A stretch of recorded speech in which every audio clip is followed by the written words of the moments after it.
Greetings, traveler. You've just landed on the Mikey and Me podcast, but fear not, for this is no mistake. No fault in the stars, no glitch in the matrix. I'm afraid this has all been planned, predetermined by powers known not to us. So pull up a chair and join us as we find our way together, for you are among friends. You can bring some noodles if you'd like. 48 degrees in Richmond, Virginia. It's got a high of 64 and a low of 45, so they're about at that low. Is that one of the 50 Richmond. states? That is one of the 50 states. Which, dang, is that...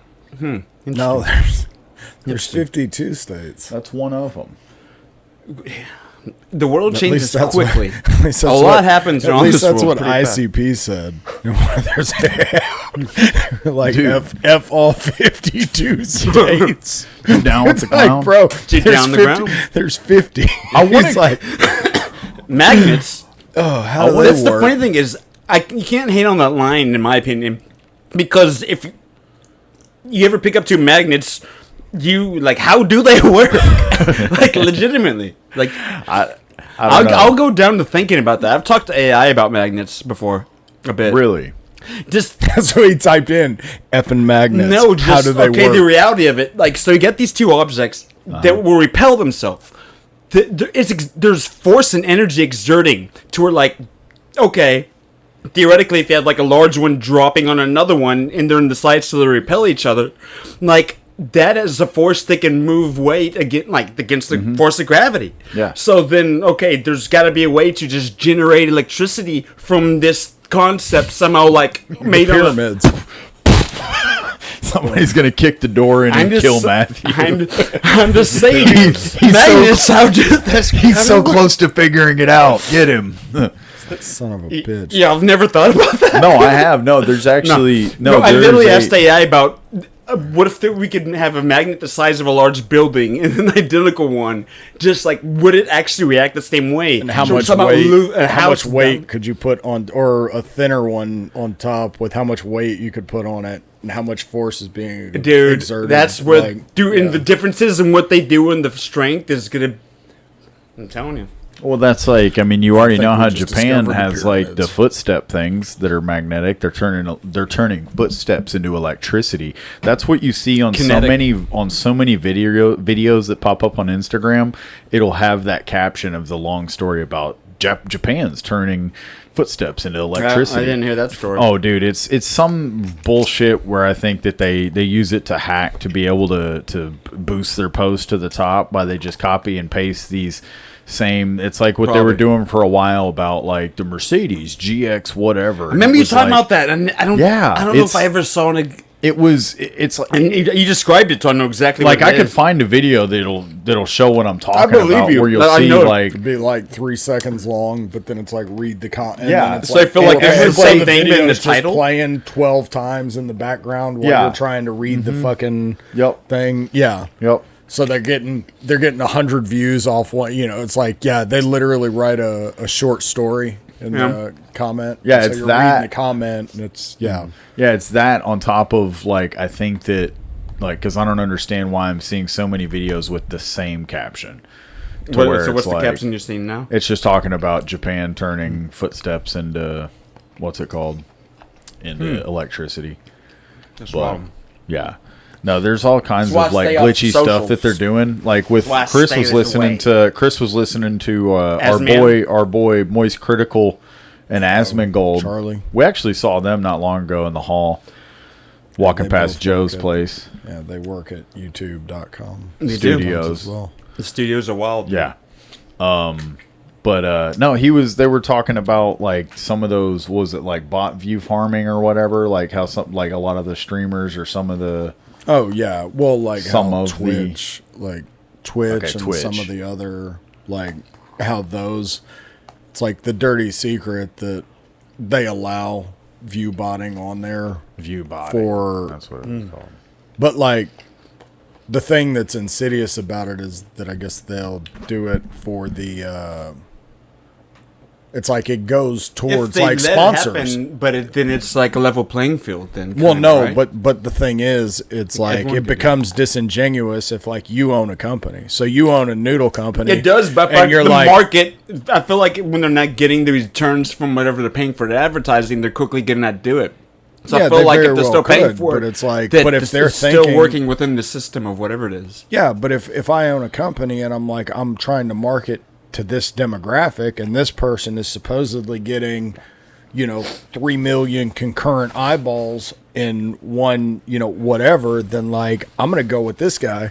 And so it's like maybe there's a smaller podcast or whatever that has more like of an organic following behind it that would actually sell more. And so that's the thing that's like so insidious about it, is that it's like if a company wanted to go advertise behind it, that like you're essentially being ripped off by the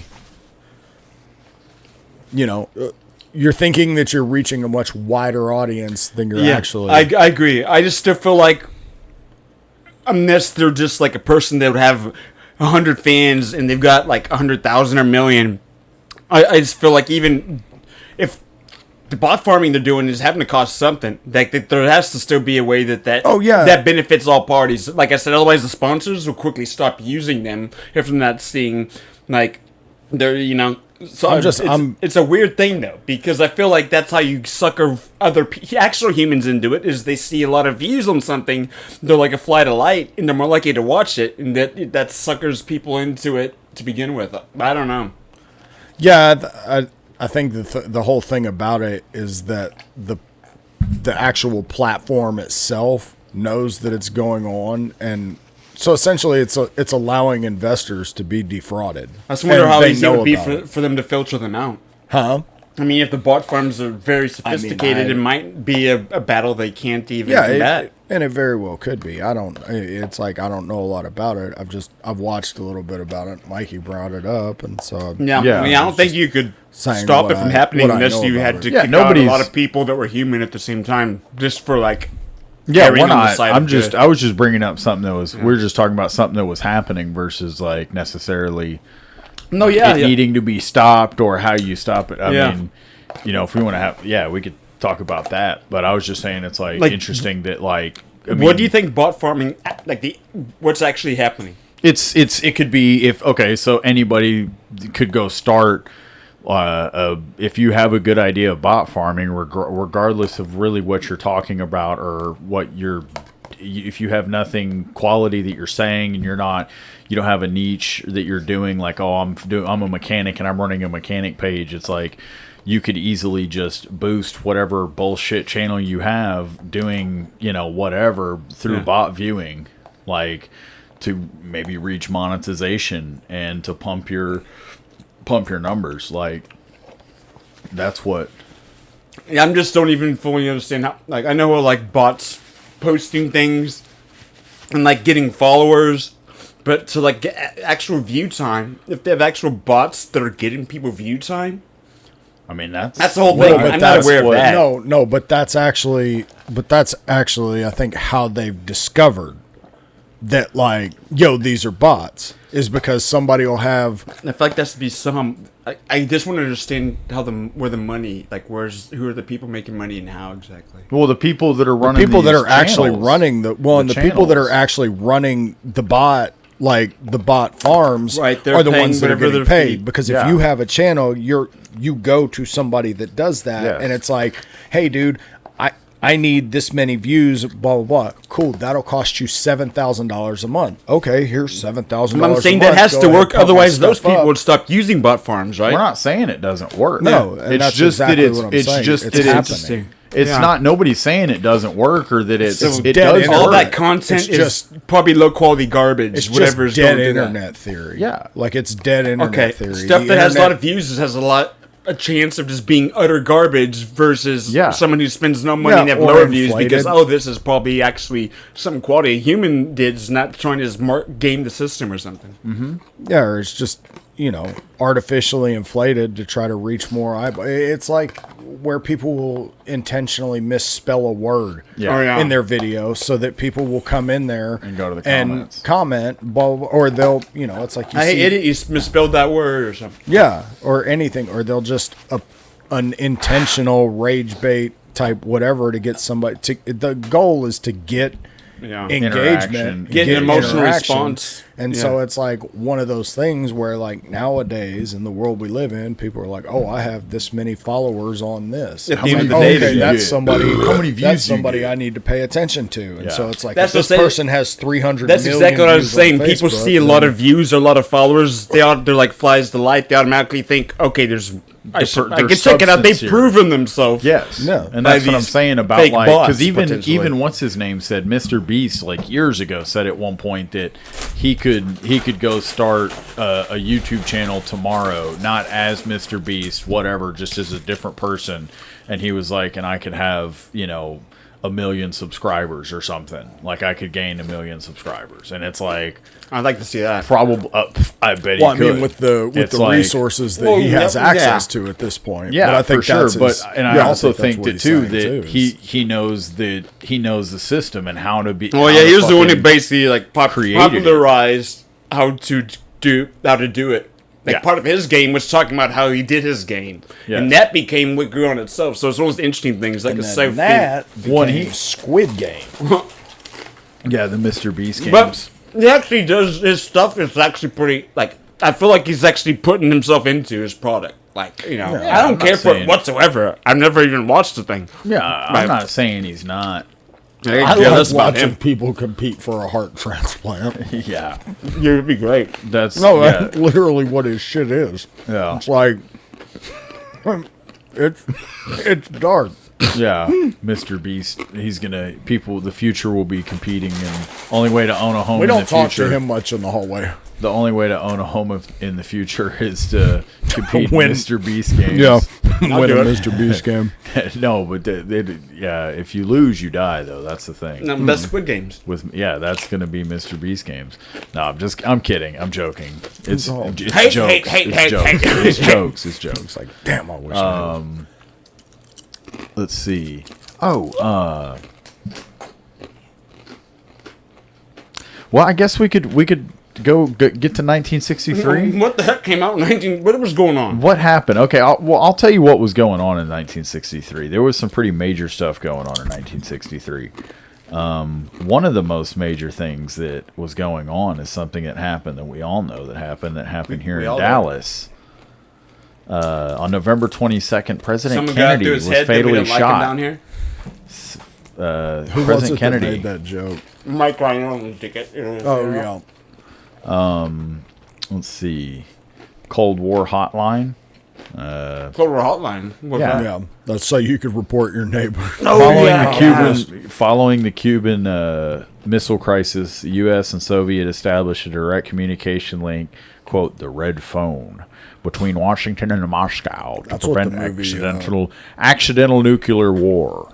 That was We need what a the movie direct Sum of line. All Fears was about. We're going to dig a single trench Some and we're going to all lay one fears. cable, and that was cable's actually a going to really go good all movie. the No, way. Some of All Fears. Yeah, was that Clint? No. No, it was Harrison? no Potomac? same character, Jack Ryan or whatever. Jack but Ryan. it was Ben Affleck played him, Oh, yeah. and Morgan Freeman. Let's see. We had some other things happen. The March on Washington, of course, on August 28th, over 200. Marshawn Washington? who That's got who I drafted? thought I was like, who's Marshawn Marshawn? Washington? The March. Marshawn No, Washington. you said March. The March on Washington on August 28th, over 250,000 people gathered at the Lincoln Memorial for one of the largest demonstrations in U.S. history. I Have a Dream speech was in 1963. I mean, Dude, a lot of big things happened Yeah. in 63. First woman in space. The Russian? The first woman in space. Yep, Soviet cosmonaut Valentina Tereshkova. That's the Became thing, the like they first literally woman. do just be like America. Yeah, we've sent a woman up into space. What have you done? And we did it faster than Americans Yeah, because you they know. hate women. We love women, and we send them to space faster than Because Americans. that's kind of part of what that show For All Mankind No, starts please, off with. please, you being like first, the Russians man. do it, so the Americans react and like get. That's- send what's it women up called? into space. That's why they say we faked it. You know what they did? You know what they got us on with that? Fucking Oh, The Van Allen bell. who stare at goats. fucking out of body experience, remote McNonigal? viewing, remote viewing. Yep, and John all that. McNonigal. that's what the Russians like started. Oh yeah. The Russians like started like, I'm pretty sure it was Acting that like they could do it or something, and then all of a sudden Wait a minute. America like really went hard on it and put a bunch of money into it, and then Russia. So what do you at think that the point, Havana syndrome stuff is? that shit they used in Venezuela. yeah. Like that, what are they? Yeah. The discombobulator. That thing. But then That's- apparently that's something we got from the Russians that like they missed like I don't know. There's like the history behind it. Suppose these. Oh, But who behind the knows? discombobulator. Yeah. I don't know what it's called, but No, that's yeah, what it's- everybody it's- calls it now. I is the bet our boy would discombobulator. know. Oh God. Yeah. He would know. It's who wants Mr. to call Robots him. would know. Who wants He'd to know call about him. them direct energies. Yeah. No, I think. I'm still not sure if he's wearing. Hey, you ready to tool up? Oh, sorry, wrong number. Like, what? I still think about your conversations with Homeboy. Oh, Shane. Yeah, Dude, I still was think thinking about that. them within this week. I I kind of want to listen to him again. Dude, me too. Like, I was dude. literally just thinking about it. I was thinking about. I 'Cause did that was talk a to trip. guy. That was a trip. pretty nutty. That was a trip, and That your was nutty. conversation. That was one of the wildest. Like, He kept talking to me. There was a guest. We talked we for were over an supposed to hour. have. yeah, it was crazy. It was like you That's telling a me. guy who not many people will sit there and talk with, even though they would. I don't think they would. They would and they wouldn't. It was just, I think it was a weird thing for him too. Maybe he just ran. I don't know. Because he's probably like, hey, this guy is whatever. It seemed like he needed it. Yeah. Needed something. I wonder because he's the one who You're put. probably He's the thinking one about who you. planted the seed. Yeah, I know. AI. No, yeah. He's the one who's Oh, brought wait, up no, large that's language the- models, and that's why I knew that AI was was a the- thing. But I literally just kind of had to chat, whatever. Okay, yeah, it's kind of clever doing things, but he's kind of mentioned like large language models, and I'm like, oh, I guess that's what they are. And so I'm like, okay, like learning more about them, and that's just as it was kind of really starting to go to like GPT 4.0 Yes. and stuff. So, and just because he mentioned that stuff, and it's like, okay, Yeah, dude. It's wild times. so yeah. But yeah. Either way, well, before we get into that, because I wanted to talk about some of that AI stuff. You know that. Oh, that's yeah, the there's scary always stuff, stuff. but it's fun. Oh, you talk There was some Anthropic? stuff that DOD? came out in 1963. There were some good movies. One of those movies was The Great Escape. What a great movie! Steve McQueen. It's got some iconic stuff in it. Queen. It's a good movie. It came out in '63. Did you know that? 1963.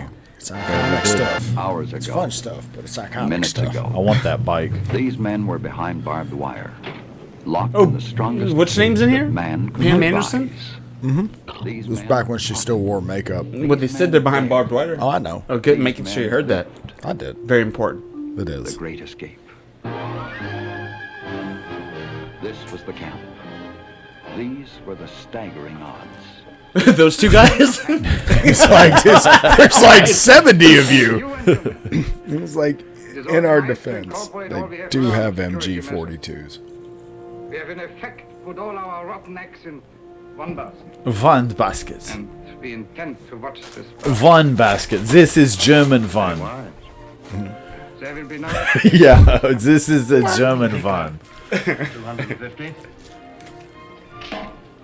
Bing. 250? Yeah. You're crazy. You ought to be locked up. You too. 200. Dude, Damian Lewis looks almost just like him. Like that. Yeah, he does. These Right there. men killed Oh, you could easily Cooler King. do a lookalike Every thing move right as there. fast as With the who? guns made them. Damian Lewis, like he was in. The scrounge. He's Homeland. There was nobody. He's also in Band of Brothers. James Garner.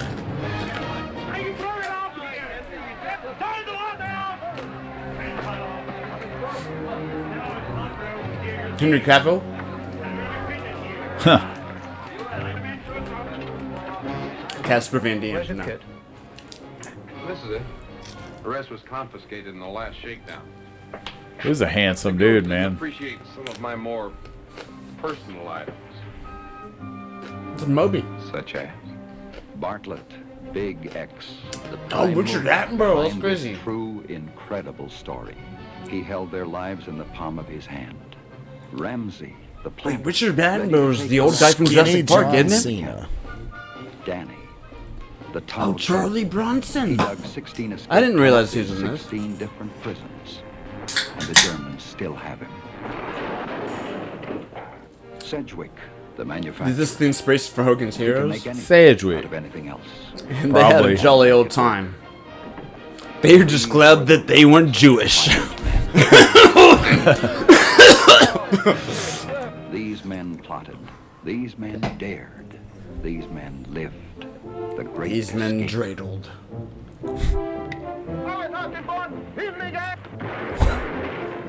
He saying? Peter O'Toole. Lawrence of Arabia. Oh, You that's drop probably kicked the him. no. That was a drop shoulder. The great adventure. That was a drop hip check almost. Yeah. It's probably the least effective way to take out somebody from behind. Have they been faking us out, throwing the Great Escape up multiple times? They just do that at the end. I don't know. So yeah, Great Escape, and the other one you should go Great check movie. out is Birds. Dude, yes. The Birds. Alfred Hitchcock. Alfred Hitchcock. It's one you gotta watch. Yeah, we gotta watch the trailer. Yes. The fact, like, this is goes to like Alfred Hitchcock. He was a one of a kind thing. Like, oh, you know, I'm gonna take a movie about birds. And I'm still gonna make it pretty creepy and unsettling. Like, Birds aren't to real, actually right? pull it off. Like psychological thriller. Like, who else did things that were this? You know, it's No. pretty cool. And this is a movie as a kid I saw pretty young because it was like a PG scary movie kind of. There's nothing wrong with those chickens, Mitch. That's the damnest thing I ever saw. I don't know. It seemed to swoop down at you. So, Dude, this movie scared the hell out of me as a Dude, kid. it does. My sister's still. That end, that last scene walking out of that house. I mean, birds just don't go around attacking people without no reason. You know what I mean? I think we're in real trouble. Huh? I don't know how they started or why, but I know it's here. The thing is, crazy to ignore it. We would be screwed if birds took how out concerned would you have to be to go talk to another grown man? about birds. There's some place where they count. Dude, the numbers game is so strong in their favor that I don't think we stand a chance. I have never known birds of different species to flock together. Birds of a different color? It is unimaginable. That was the speak against segregation. Wouldn't have a chance. What was that? Oh, that's that barn owl, or that what is it? The, Wait, that it's music. staircase owl. Get yourselves guns and wipe them off the face of the earth. This is music. that really? No, I mean, No. if it is, it's impressively like for the time. If I this don't is the think music. this is the original It's soundtrack. hard to think that is. The hills and the rivers No and way. valleys. Behold, I, even I, Yeah. shall bring a sword upon you, and I will devastate your high rises. Somebody add a badass soundtrack to this? Like, what are they doing?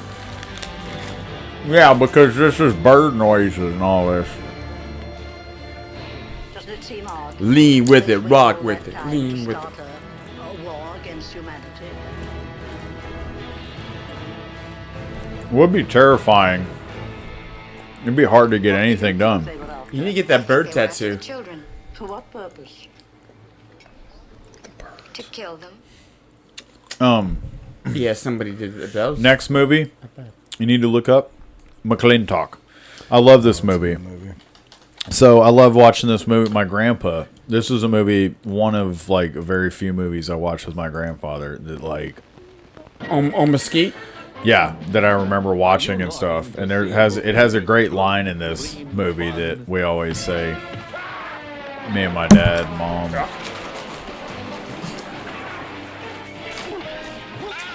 It's from this scene.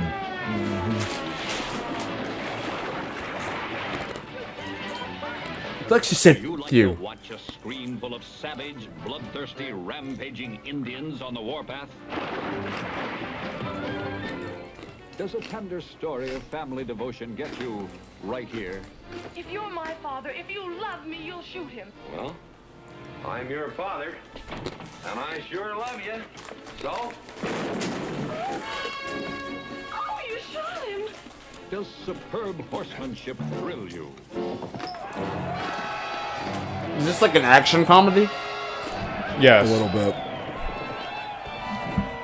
Does genteel elegance holds you enthralled.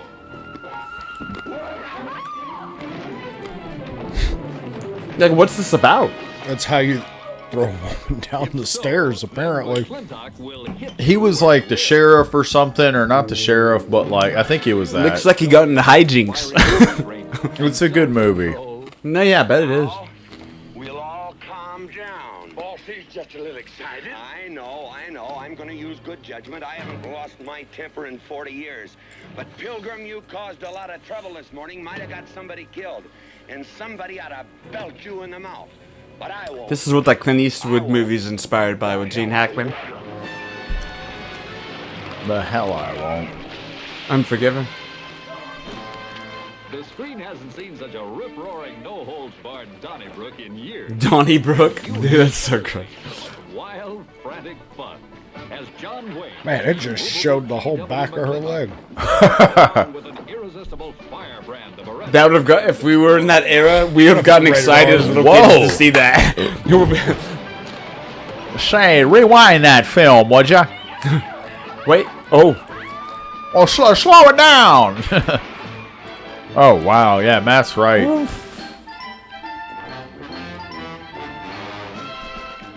yeah.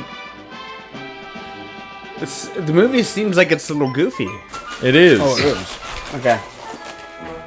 But it has a lot of heart. Yes. Okay. He's just spanking that woman. Yes, he is. That's He great. is. That's great. I like this movie. All right, and then I think my last recommendation for this year is one that I had mentioned to you in case you wanted to watch it. The Raven. I'd like you to pull up a... That was Brandon Lee's last movie. Mm-hmm. You know who got shot We got Phil. while they were making this? Not The Raven. That would be crazy. Oh, this was Edward Allan No, Coe. that was ahead of its time. So this is a really good... This is Red Band.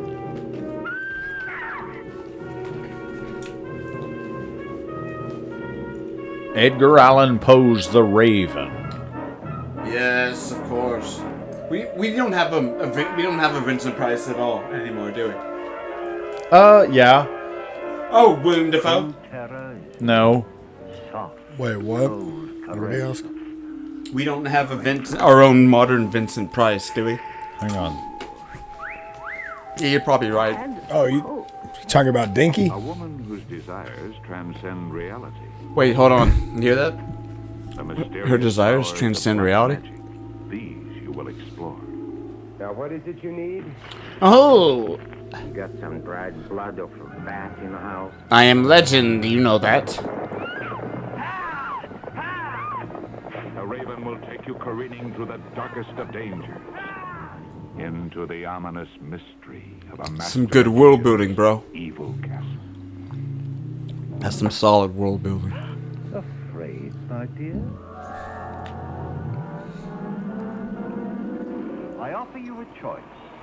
The secret of your hand manipulation. Yes, I can see down her cleavage from here. Against this. Well, don't just stand there. Do something. Oh, they're battling right now. This epic wizard battle. Yeah. This is no answer. This is bullshit. Very well then. Adieu to the death. I like that.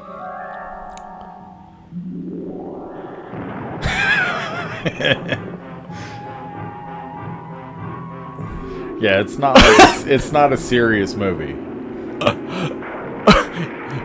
You sure they weren't I didn't even know serious when they made I didn't this? even know this film existed. Were they not serious when they made this? I don't think so. It's hard to tell, but It's hard to see them. I think when they were I watched serious. it seemed funny because a lot of it seems dude. like a satirical. Raven never. Yeah, it seems satirical when you watch it. If that's satire, that's freaking amazing. I'm pretty sure it is. Did they have because when I watched parody it, satires? Ralph Fiennes is our what's it called? The actor Ralph Fiennes? Yeah, he's our. You just said we don't have a what's it? Oh, so you think he'd be our modern Vincent Price? Yes, I say Based Ralph on what Fiennes. roles? The Grand Budapest Hotel guy. I mean, was Vincent Price always kind of associated with horror-ish movies for the time? Yeah, I mean, he was Homeboy here. He was in Harry Potter. He's the fool without the nose in Harry Potter. So he's in Blood Temple. You mean Voldemort? I guess if... Let's see. He would have to be... 28 years later, he was in The Menu. Oh, yeah, The Menu. The Menu is great. Grand I love The Budapest Menu. Hotel, Red Dragon. Yeah, he was the bad guy. He played the bad guy in Red Dragon. Yeah, he did. Yeah. I forgot about that role. He's also on that Nickelodeon show, too, wasn't he? Phineas and Fines. Yeah.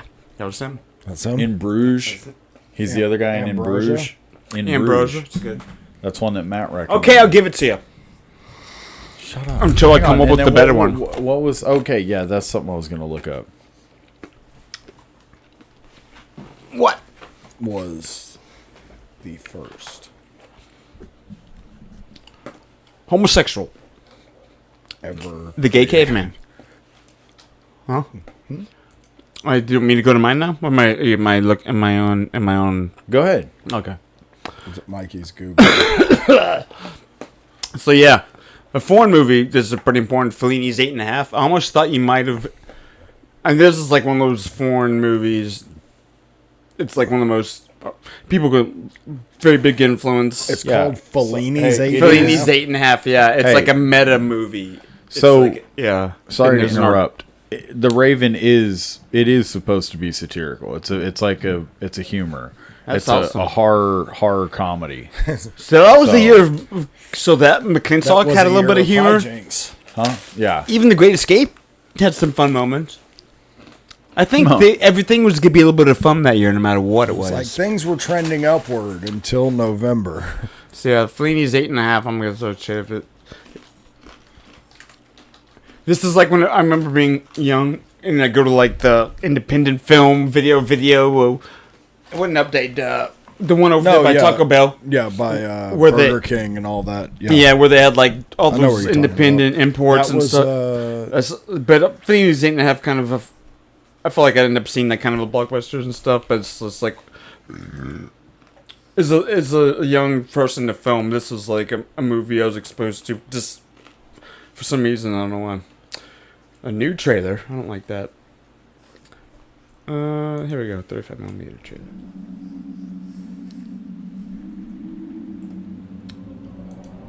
Eccolo! Eccolo! Eccolo! C'è Guido! He said it's kind of like a meta-textual, like a movie about a guy who's trying to make a movie. But Questo film io voglio farlo. and his glasses are pretty sweet. I feel like right there. I feel like Oh, those yeah. would track They're modern Lokes. time. Those are Lokes, bro. That's what the Cholos were. I do like Italy's style and vibe during this time. I'm not gonna lie. Che un'invenzione, un'altra bugia. Se fosse il crollo finale di un bugiardaccio senza più estro né talento, sgul? Non ho proprio niente da dire, ma voglio dirlo lo stesso.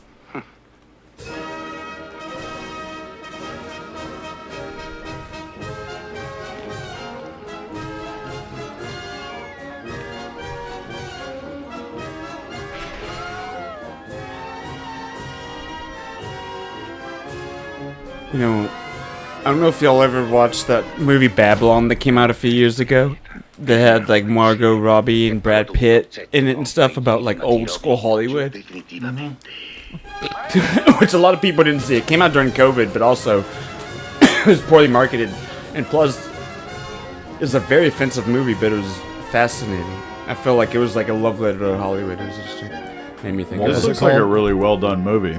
Yeah, I'm saying you look for the time, just the Italian film, like that kind of had a quality and aesthetic about it that seemed a bit ahead of its the other time ones, and right? Timeless, yeah. That's a good observation. See, and it's a mad world. This is the movie that I remember like watching. I think the week we got this year, but it's oh, and this was the wrong year. Mad. Let's see what that. Mickey Rooney, it's your boy, Chris. Oh, yeah. It's your boy, Mickey Rooney. My boy. A United Airlines jet lands in Los Angeles, launching the biggest entertainment airlift in motion picture Like, I feel like this is a movie kind of inspired like Rat Race or a movie like that. Or arrive for the Hollywood premiere of Stanley Kramer's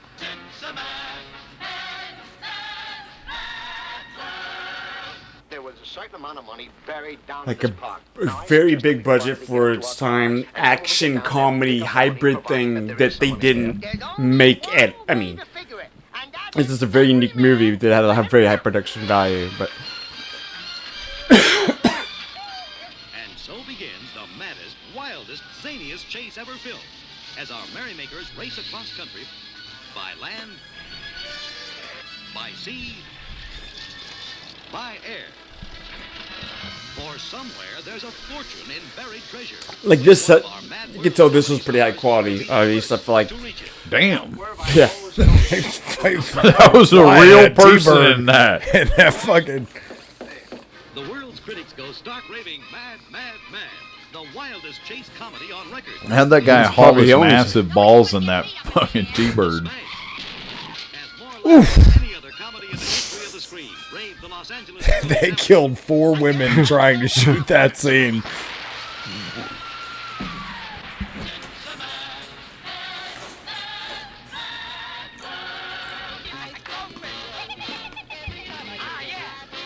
I think we probably would have been all about that back in the day.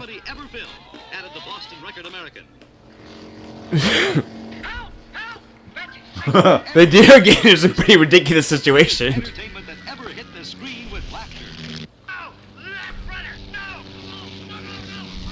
Like 63 people are like, man, that's crazy effects. You know, like it looks so real. How's he just for 63? tangled? That looks pretty good. I mean, even trying to account for inflation.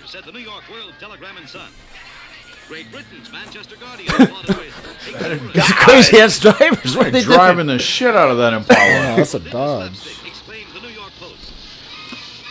I thought it was a T-bird. Like they could have used that scene for a legit badass action scene, you know, like a serious movie, you know.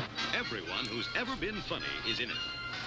Everyone who's ever been funny. That's where I draw the line.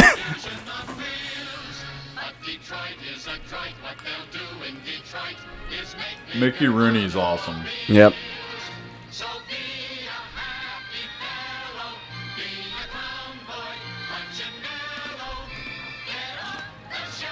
Peter Falk. Why is this specifying in alphabetical order? Just so people don't get offended?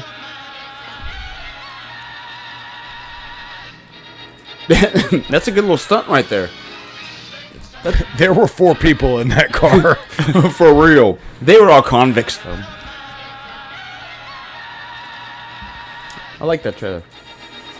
There was one more movie I forgot about. There was a certain amount of money buried. Oh, yeah, that's right. Let's see. Something. Did I already did that one? Oh, I got it in right here. This last one I got to show. Jason and the Argonauts. This right here. Sci-fi? No, more like mythical, like gods and stuff. Okay. But this might be like the first movie I can think of when I was young that like had what seemed like. I mean, I get till the effects are old, but still, these skeletons. It's the one where the skeletons come out of the ground and fight the dudes. Oh, yes. In the giant statue, dude. When he fights that thing, like that's what this movie is. Yeah, that's this one. Oh, dude. Wow. Yeah. What am I doing out there? Yeah, dude. As a little kid, I feel like this is like one of the first like violent-ish.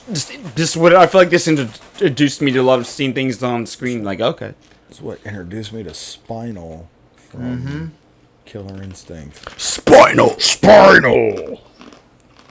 And the way that like I just remember the sound that they talk about the golden fleece. At the beginning, the voice is almost like ASMR sounding.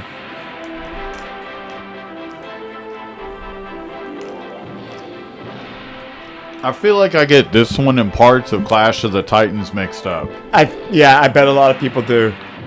This was the one I always saw. Clash of Titans had boobies in it.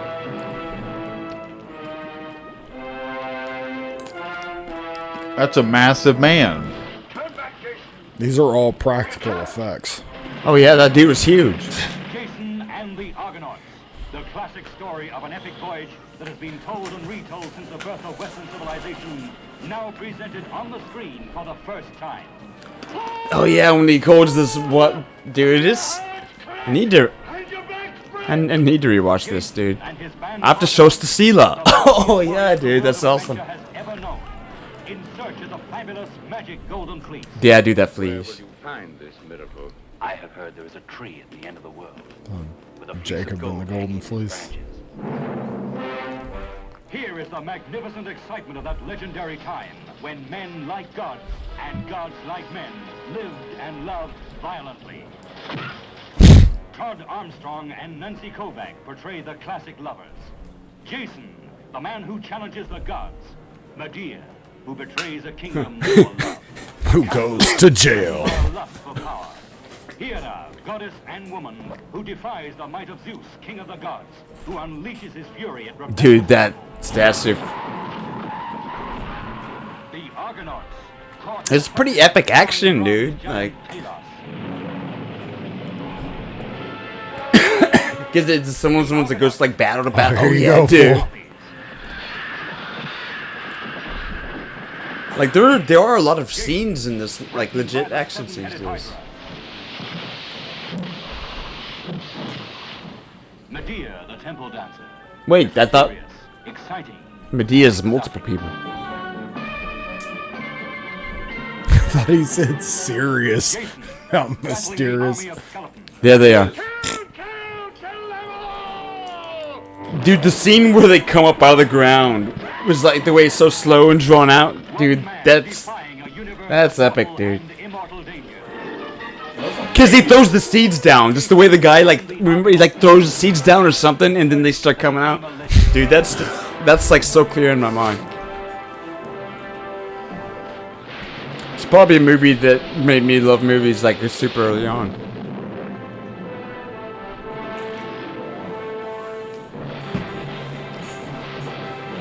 So yeah, go get your Jason. And get you some Argonauts. I'm surprised they haven't remade this. So that's kind of weird. That's a good point. The one I forgot about, Judex. Judex? I watched fucking a little over half of it and then fell asleep. It's an interesting movie. It's one you got to read. Click on that one. This was the precursor to Batman. Was it? Mm-hmm. I think you'd like it, Matt.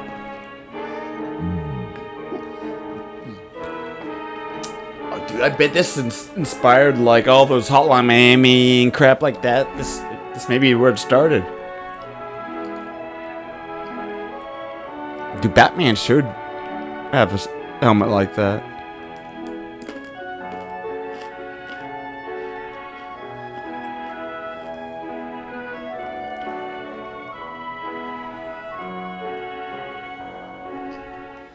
If I had wings like this dove. They could have maybe done the trailer a little then different. I will fly away. Oh, he ain't flying. He's about to go Ozzy Osbourne on him. Stanley Kubrick's back there taking notes. Yeah. A little boy watching the filming from behind the curtain.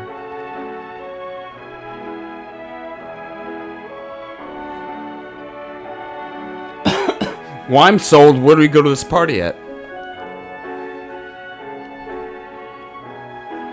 He's like, I would like to cook this bird.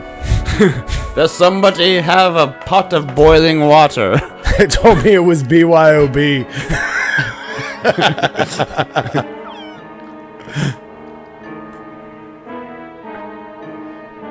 Where's the butcher? I brought the food.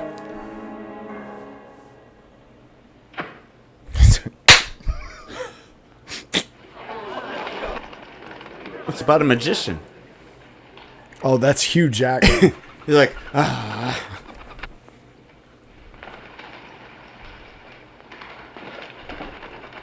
Two more birds. Bitches love birds. Another bird. It's a bird. This is what Who can clean up this shit? Name. They shitting everywhere. Some motherfuckers are pulling birds out of his pockets. This is the trailer. Mm-hmm. No. So Okay. I think about all it's y'all, the scene all from the y'all movie? bird brain ass Okay. broads. Yeah, you can try and find a trailer that shows a little bit other parts of it.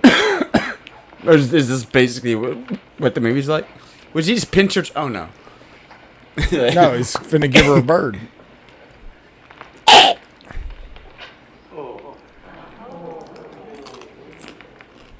Man had 15 birds in his jacket.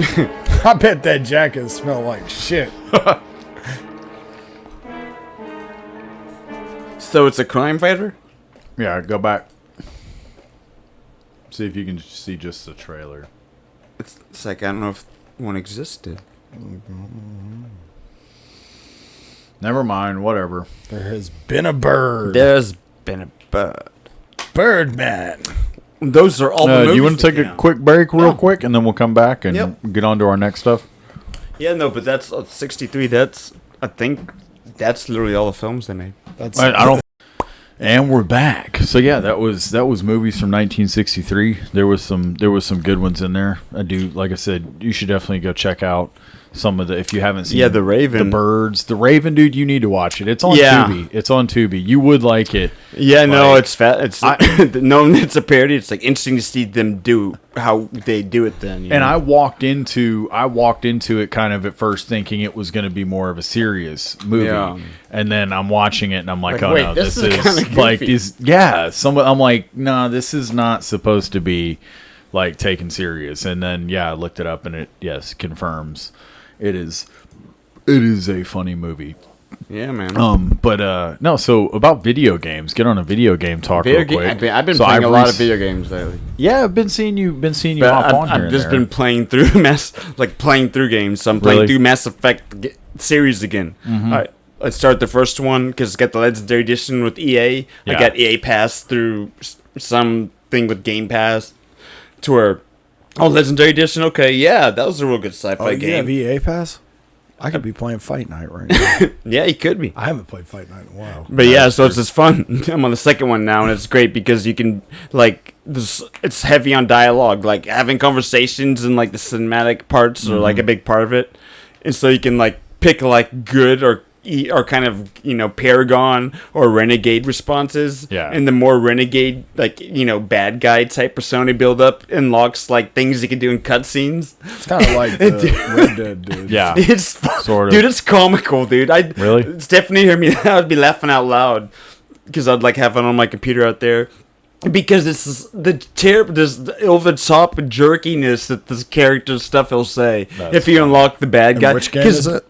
Mass Effect. Oh, because oh, I yeah, always Mass always Effect, do yeah. good guy stuff, but this time I'm like I'm gonna be bad guy stuff. Bad guy. There's That's like funny. this alien that's like you meet for the first time and he just starts talking Hey, please help talking me. like a woman talking a lot and like it has the opposite and you push a button to do like a renegade thing and I go, for the love of God, would you take a breath? That's like what he says to the That's guy, funny. dude.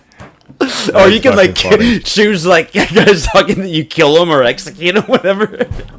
Dude, it's making me laugh to talk about. So yeah, No, I'm that's funny. funny. But that I've been No, playing you're all good. that.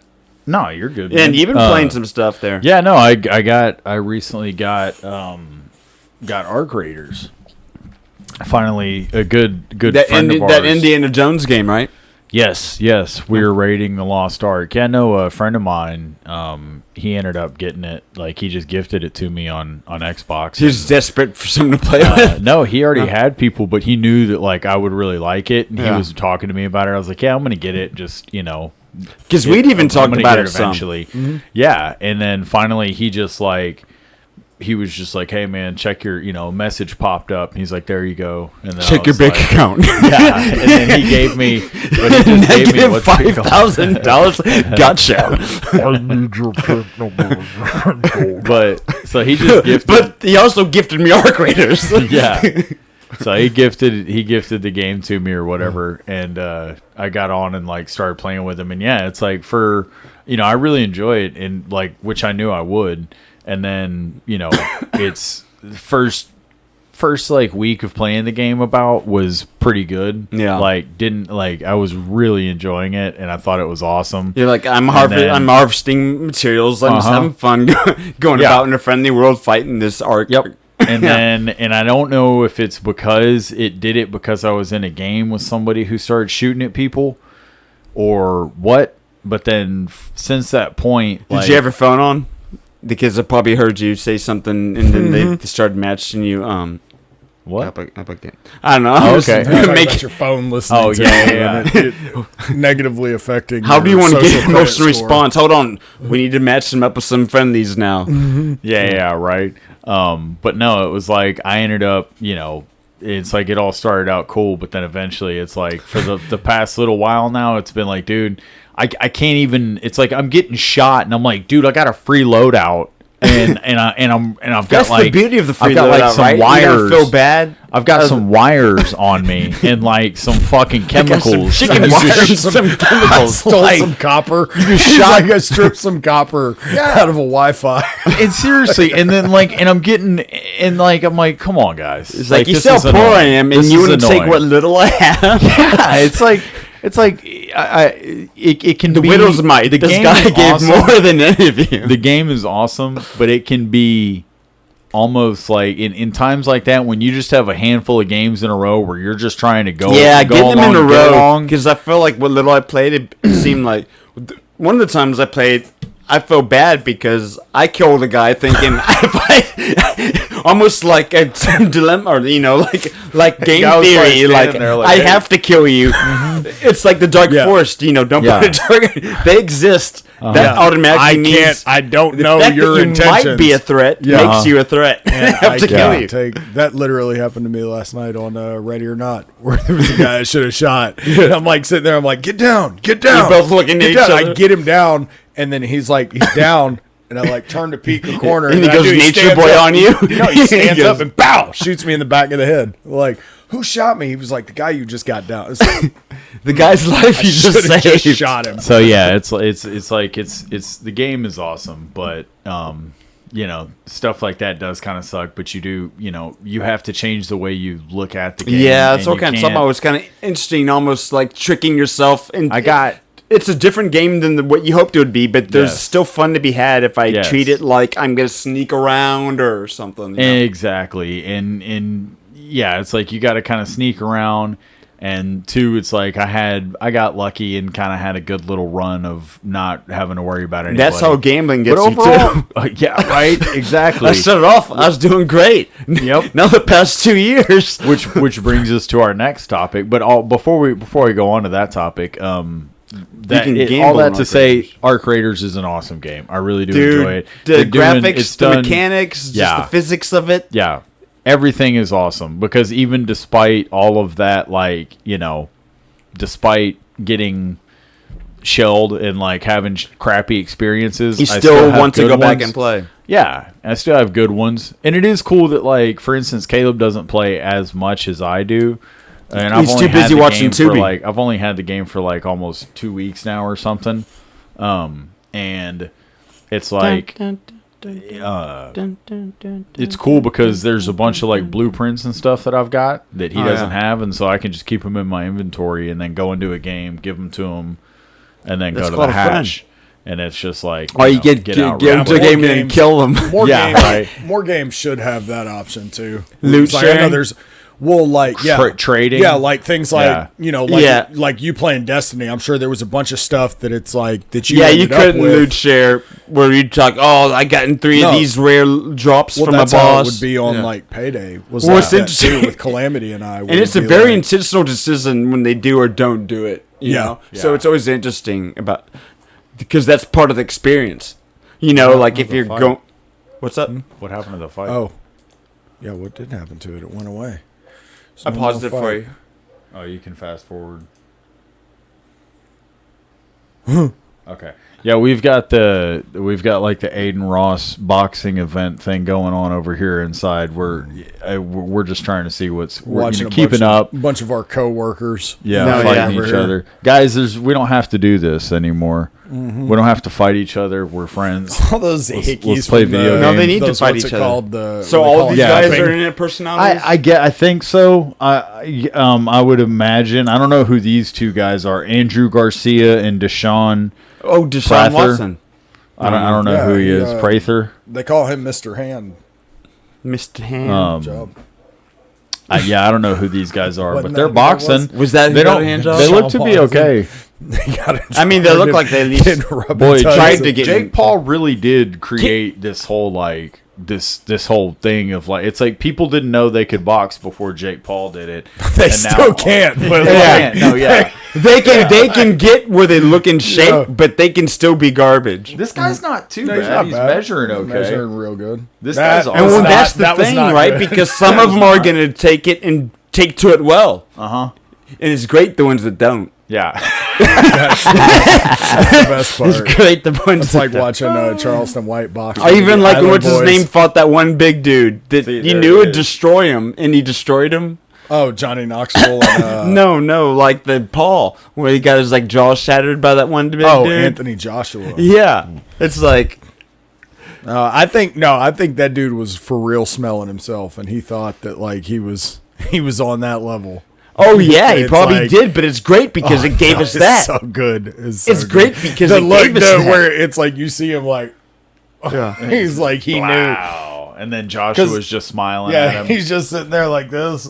And that's great. It's like that guy's good as ass kick. Oh, he actually did. You know you're in trouble when your leg comes up. But he's in the corner like that. His for leg real. came over. That dude, coiling. You get your ass. That's like whenever your brother's about to when you're wincing before the punch. That's what it was. It's like your brother's about to hit you and you don't know where you're gonna get hit. You're like, I don't know where. Whipping I'm just you with bracing. a belt. I'm bracing this whole outer side. He's like, made you flinch. Whip. No, and somebody in the corner is like, real. cover your face. It's the only thing he didn't have. He was like that, dude. But gambling. You said gambling. That was I did mention segue. gambling. That was a perfect segue. It was great because recently we had to have an intervention because the first time you mentioned gambling, you're getting kicked out of there for smoking American spirits where you shouldn't be. Smoking an American so now I don't know if you learned from that in this recent venture or. I didn't have any issue with that. There is a smoking and non-smoking section in this hotel. So you knew where to hotel. be this time. I keep hotel, calling motel? it a hotel because in my mind I always think of it as Choctaw Hotel and Casino. So it's a hostel. Well, that's how it's always advertised. So Choctaw what is it? Hotel and Casino. Is it not? It is. But, it's both. But I keep saying hotel instead of casino. And Allie was saying something about it. Where you going gambling? The Choctaw Hotel? Yeah. And Allie's like, she's like, why are you saying hotel? I'm like, because I have a cue card. I know. I'm like, it says Choctaw Hotel. I'm like, believe me, I understand. It is ridiculous. But either way, the casino. So you can gamble on the rooms at that hotel. You gamble on every room's got a slot. I'll tell you one thing: you're definitely gambling on. You're gambling on your stomach when you eat the food there. Was it good? No, it was not good. Obviously. Oh, you had tummy troubles? And some people. I went into it knowing what was up, so I got something that couldn't be. You can't really get give me too bad on it. It's hard to dick that. I got seltzer water. It's like I got cheese quesadillas. Speaking of tummy troubles, don't forget that rhino from Ace Ventura when Angel calls Jason, he got auctioned off. Oh my god. Yeah, I got saltine crackers and seltzer water. No, but cottage cheese for breakfast. No, it was the food was subpar. The price of it was ridiculous. The gambling was awful. I lost $100 and that was it. I stopped. I didn't gamble anymore. Did you have fun doing it? I lost $75 like that. Did you have fun losing it? You like, not enough fun losing it. I was like, this isn't You cool. didn't milk it. No, because I didn't win. So what did you gamble 75 on? No, well, because what sucked is all the roulette penny slots. The roulette was That's 3/4. It wasn't supposed to. 75. It's like, you know what? Come to think of it, I think I left money in that machine. It's like, wait a minute. Wait, so You mean roulette? they give you change put like a vending 75 down? machine? No. So they fucking the bets unfortunately were only $25 on inside and the outside. That's the Oklahoma stuff, right and there. I'm like, this is it's like garbage. the beer's weaker. They don't want you to be able to lose as much as quickly. Yeah, I'm like, why is it fucking, it was ridiculous. Like, I was just like, why? So tell me what happened. 25. I lost. Yeah, so I put 25 down on red, lost. 25 down on black, lost. 25 down on red, lost. Do you know the problem? And I was like, well, you learned something then, though, right? Yes. To stick with well, no, not just that, but I split the bet. Yeah. I split the bet as well, and I shouldn't have split the bet against my. Did buddy. Allie gamble at all? She did, but only a little bit. And did anybody win? No, everybody pretty much was losing. See, It's the like you would problem. win for It's a like little most bit, people, but then they you Probably lose. not hanging out with winners. And They quit. They and quit also, right before they win. Is the problem. Well, blackjack as well. You give up right before you were going to win. That's funny. There's a problem. I always quit right before I was going to win. No, so the blackjack as well is like 6 decks.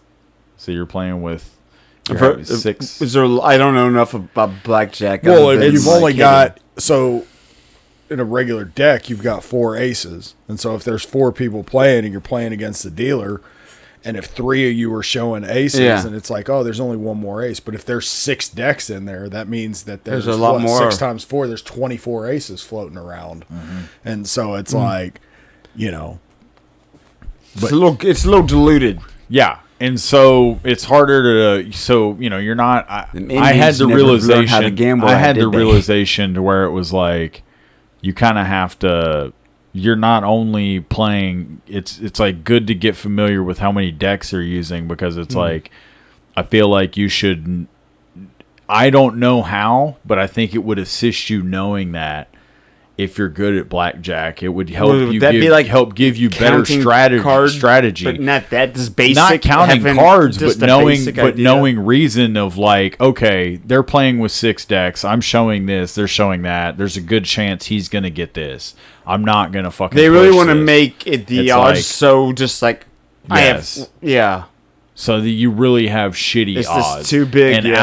Alex just kept fucking losing on ones where he shouldn't have Birthday been losing. boy. Yeah, he shouldn't have been losing. He had like a great hand, and then the dealer would flip, and it'd be like 21. He'd be like, and Alex was hilarious. He was leaning up on the table. He'd be like, "Are you fucking kidding me right now?"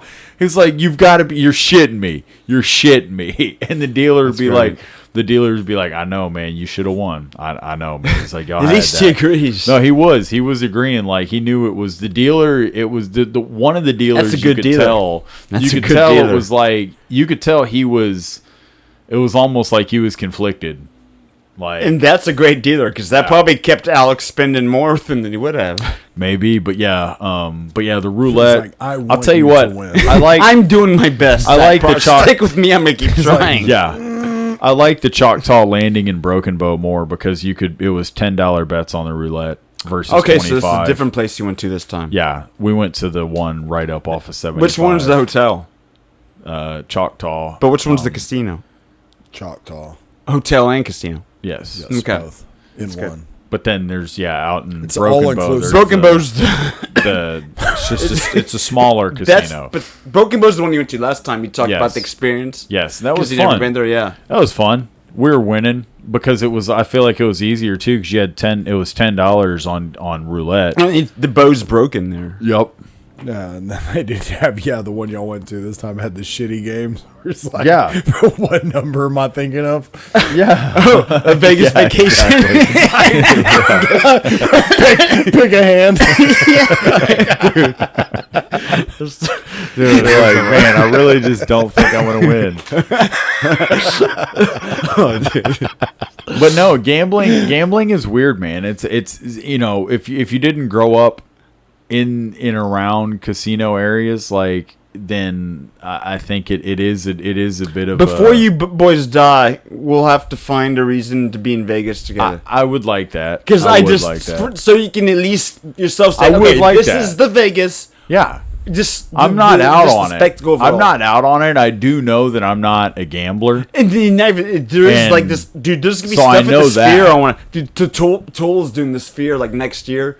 That sounds awesome. There's a good, yeah. I saw that. That sounds. And that'd be like, okay, we got to do the show and then like check out.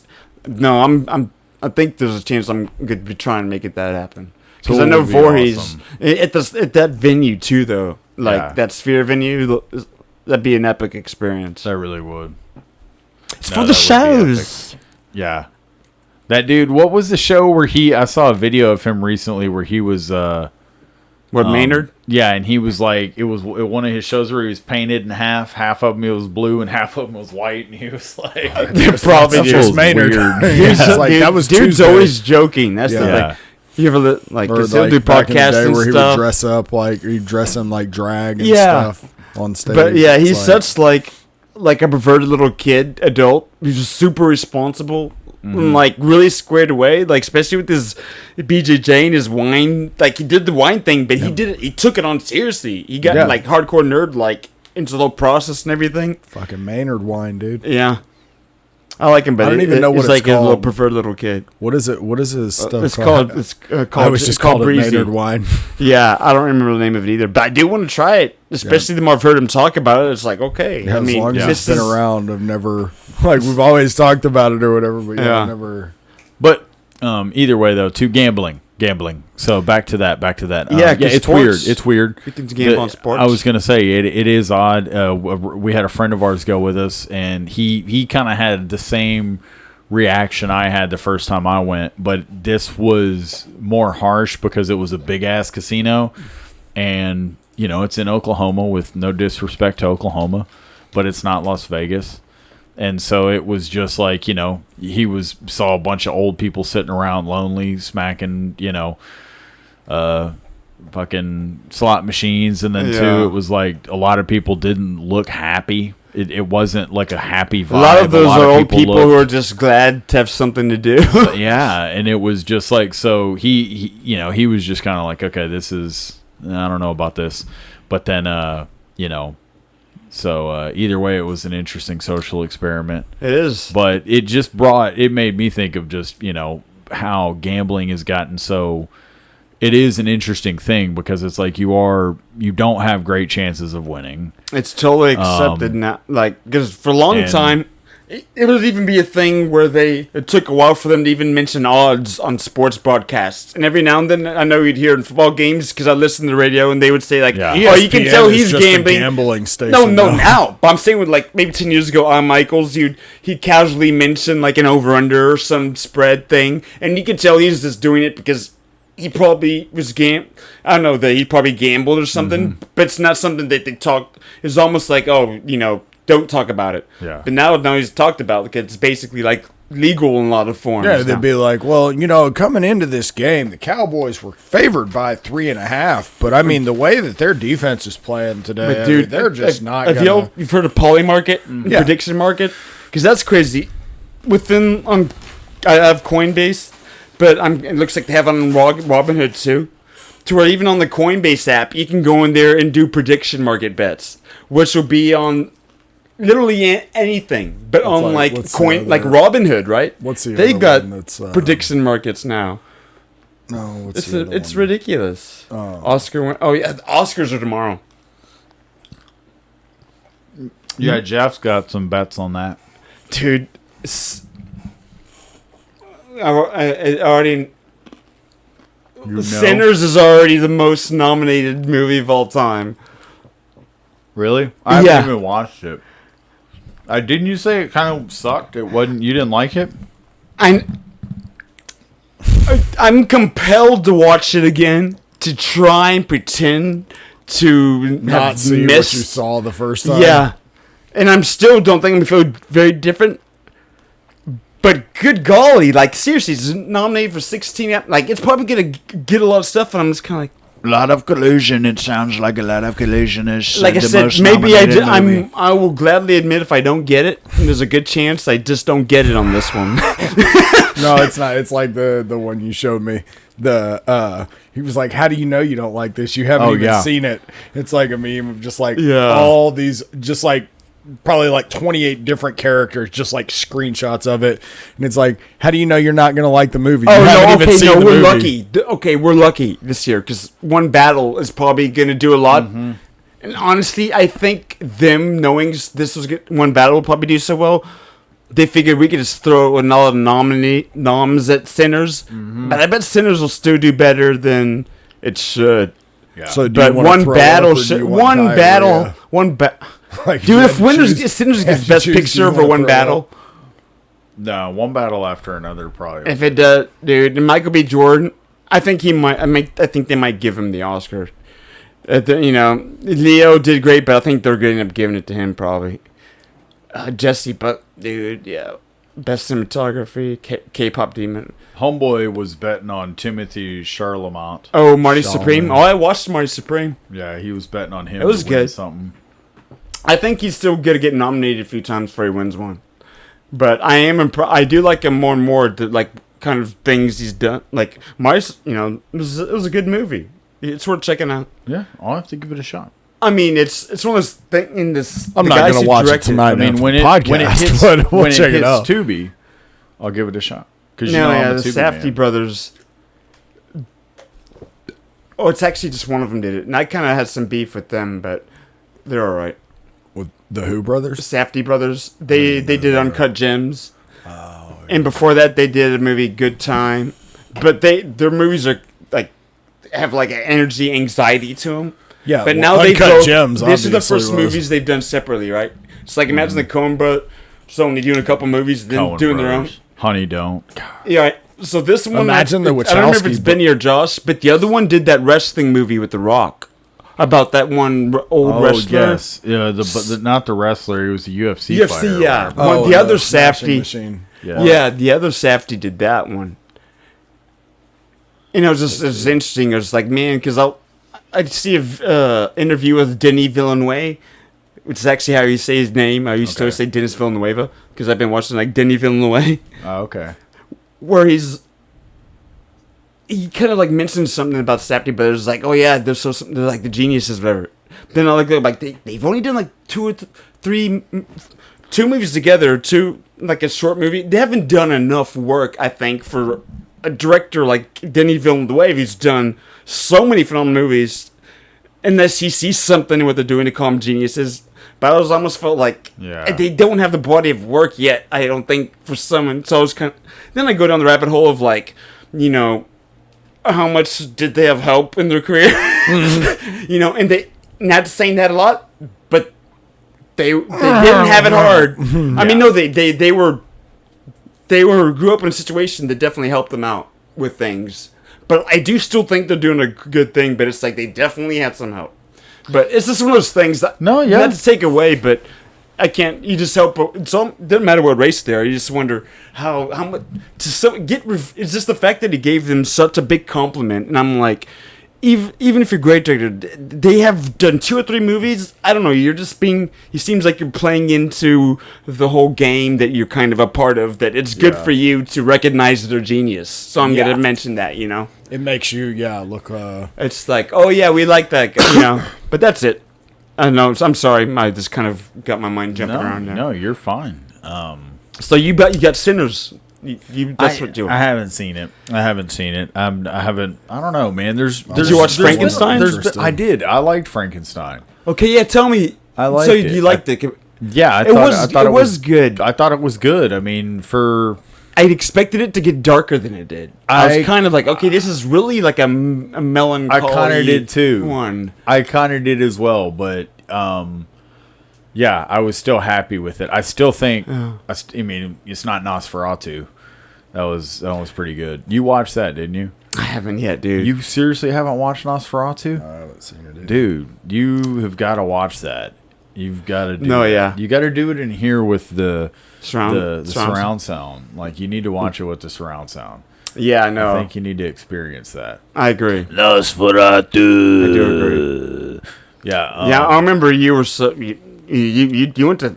I remember you were the theater. about it, yeah. I went to the theater with that. Oh, speaking of which, about theaters. Dude, I saw a movie last weekend. See this first movie in theater. What movie? Hoppers. Hoppers. Dude, I didn't even know about it's like a week. About paintball. Okay.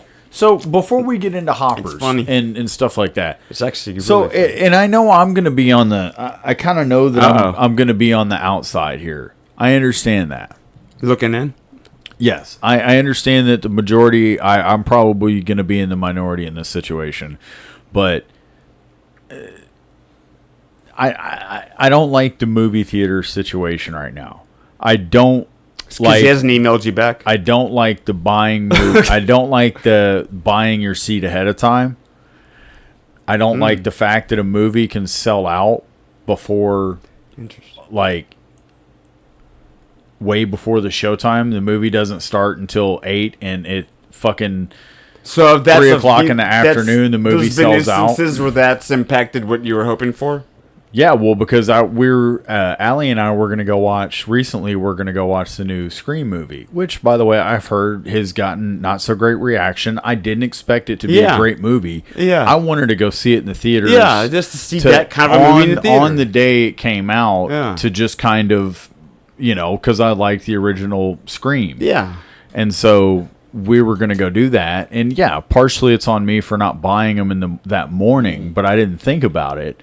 And then I go look later on that afternoon, and like all of the seats were pretty much taken except for like the very front area, like 3-4 rows. Were you limiting yourself to one theater option? No, we searched a couple more, and they were all pretty much the same thing. And then I bet it wasn't showing it as many screens as obviously as a PG-13. The only one it was actually but she didn't want to go because of the distance or whatnot, like because we had a dog situation going on, but.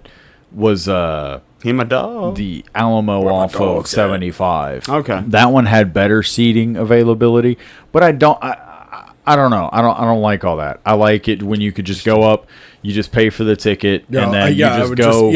Like you just walk in and sit down. Like general seating. Like you buy a ticket, go find a seat. Yeah. You don't buy a ticket and then it's like, okay, select your seat, and you're like, okay, where do you want a seat? Okay. Okay. Yeah, I get it. There's something to that. It's nice. Original experience. Nice to do that sometimes, but it's one of those things too, though. That it's like. So that means you boys fly Southwest. No. I'm joking. They're like they're the only airline that like it's like first come first serve. I don't even fucking fly. No, it's like one of those things though too. Was where it was like back in the day, like the movie starts at 7. If it's a movie you really wanted to fucking see, you were going to get there at like 6:15 and buy your ticket and get in and make sure you got a good seat. If you showed up to the movie at 7 o'clock that you knew was like a big movie that everybody was going to see, and it's like, I don't care, just give me 2 tickets. You knew you were going to get shit seats right in the middle. Like you didn't need to see a seat chart to be like, hey, do you still have 2 tickets for this movie? Yeah, we got 4 left actually. Oh, okay, they're all right in the fucking front, aren't they? Yeah, it's exactly. Like, probably. So it's like, okay, fine. But where it's like, let me get these. I just don't like that because, like I said, it's like people were just gonna be strolling in, like you said. So you really want to see it, you get there early and you buy the ticket. I feel like the interesting thing is like the exact qualities, elements of it that you guys are latching onto, are probably the things that anyone who never had to go through it, say they're a kid growing up and they're doing it, and you tell them, you describe that to them, they're like, oh, that sucks. Wait, you go there and you might not even get a good seat, and you'd wait for time to be like, thank God we don't have to do that anymore. But I'm just saying it's interesting because the things that you guys kind of have feelings for, the things, that modern kids would grow up and being like, I can't believe that you did that, and you even like the risk of that. It's like that was kind of part of the fun. It's something they never knew. The like thing of getting there, and the excited energy of it. Like getting there. It's like anything. It's like it should pay to be like to get off your ass and get there. Like you shouldn't. I don't know. I don't like it. It like all of it kind of goes that way. And again, I know I'm probably on the outside. I'm not trying to change anybody's mind. Same thing like when you I'm go just to Chipotle. expressing that it kind of sucked. When you go to Chipotle, you're standing in line at Chipotle, and they're making and 3. You're the only person in the store. You're just standing there, and you're like, "We'll be right with you, sir." Yeah, no problem. They make 7 burritos in front of you, and then they're like, "Oh, what can I help you with?" And then they take all of them. We're and put out them of on steak. put them on the to go. Oh, those are for online. Oh, okay. We're out of steak. You know, like. But no, it's like that was one thing where I was like, you know, I do miss the days where you were rewarded to show up and just like buy your seat and like Chris said, just go in and get your whatever. Versus Maybe you could open up another theater that's the thing. No online yeah. basically, you can only buy your tickets at the theater. I mean, I think that some of those. I think that you see that when places do things like that. You know, I think that you see a turnout. Well, I'll tell you what, it's kind of not that extreme, but I do like, and I think there's a thing that's growing with them finding reasons to show older movies in theaters, which I think is great. You know, getting those things where like there's a reason we're like, oh, this weekend we're showing, like that's cool. Which is the main just made reason me I think like of it, another aside thing. from what Chris said, that new movies suck, and it's like you're a movie theater and you need to show movies, and if you're not doing that, like. That's the point. It's like nobody said you had to show new movies, and so you can show any movies. And so it's like the one thing I do love that because it's like it gives you the ability to see a movie you never saw on the big screen. I know, dude. Right? Because it's like if you're just limiting it to what has come out recently, then it's like, yeah, it sucks because you're like, damn, you had to be there. Yeah. You had to be there to see Star Wars on the big screen. It's like, well, and the no, you thing didn't. is, like, the selling power of these classics, The Matrix, yeah, is arguably could be better than the selling power of some of these brand new ones. Yes, again, yeah, like they're doing. I think this year there's a Man on the Ninja Fish Turtles. Boat. Yeah. Ninja Turtles hit like 35 years this year. Dude, So they're doing like a 35th anniversary like screenings and That's stuff cool. this year or whatnot. So, but no, that's just my thing. I like stuff like that. I think that it was just Call me cool. old school. Yeah, like I said, call me old school because that's No, it's a fun. There's the experience and everything of it. It's and like it's Chris a unique said, that's thing the that thing. they're not gonna ever. If you never had to experience it, I don't think there's any way to get it. No, and I think that Chris made the best. He really gave the best analogy for it because it's like if it's a movie you really wanted to see, you got there early, you bought your ticket ahead of time, got your seat. It kind of was, you didn't really need to pick a seat because you just knew I need to get there early, get a ticket, and get inside. Yeah. Whereas it's like, now. And again, I can remember it's having like you the knew that if conversation. you got we there probably late, had the conversation before, like, in high school and stuff like that, going out, like getting something to eat or whatever, and it's like, hey, dude, you want to go see a movie? And it's like, yeah, and then we'll get there, and it's like, oh, it started at 7:15. Well, that's 7:25 back in the day where it used to be. But then people it would just literally go to be theater and see what was shown and maybe see some. But then that's we would literally be like, away. It's like, hey, is that this, used to be what it's America probably did. a really Every crowded weekend movie. they would go to the theater just see when they got there and find something to watch. Go watch. Yeah. Which is an interesting thing because I was we used to watching do some that documentary in earlier Medallion. about just Yeah, America and Medallion. just the cinema. I think might have even mentioned it last time, but. We should go to the drive-in out there in Ennis. I think Ennis or somewhere. Yeah, that is has always one. cool. I'm pretty sure they did because my mom. There's one in Ennis. Let's talk and about there's it. another one up in like Louisville somewhere. I wonder what it takes. With the zoning rights or whatever to open up your own drive-in. I don't know. Like, that'd be cool. Like, what if I just have like a street? More than one car. So if I could, what about my street? Put a drive-in. Can I put a backyard? pop-up thing down here? Dude, You that'd be have a wild. traffic jam. Dude, guerrilla movie screenings. That'd be funny. Just pick like neighborhoods, huge Giant projectors, screen. start showing movies. Dude, That'd be that's pretty actually cool. it's actually a cool idea. That is a good idea. I'm I doing think we it should. right now. Yeah. Right after we fight these guys. Edit this part out so that somebody doesn't steal our idea. Yeah, I know. Everything. That Speaking of ideas, I gave an idea to. I hope you're not too sad that he didn't get back to you. You know what, Matt? I'm pretty upset about it. I gave an idea. Did you do any research on that guy at all? No.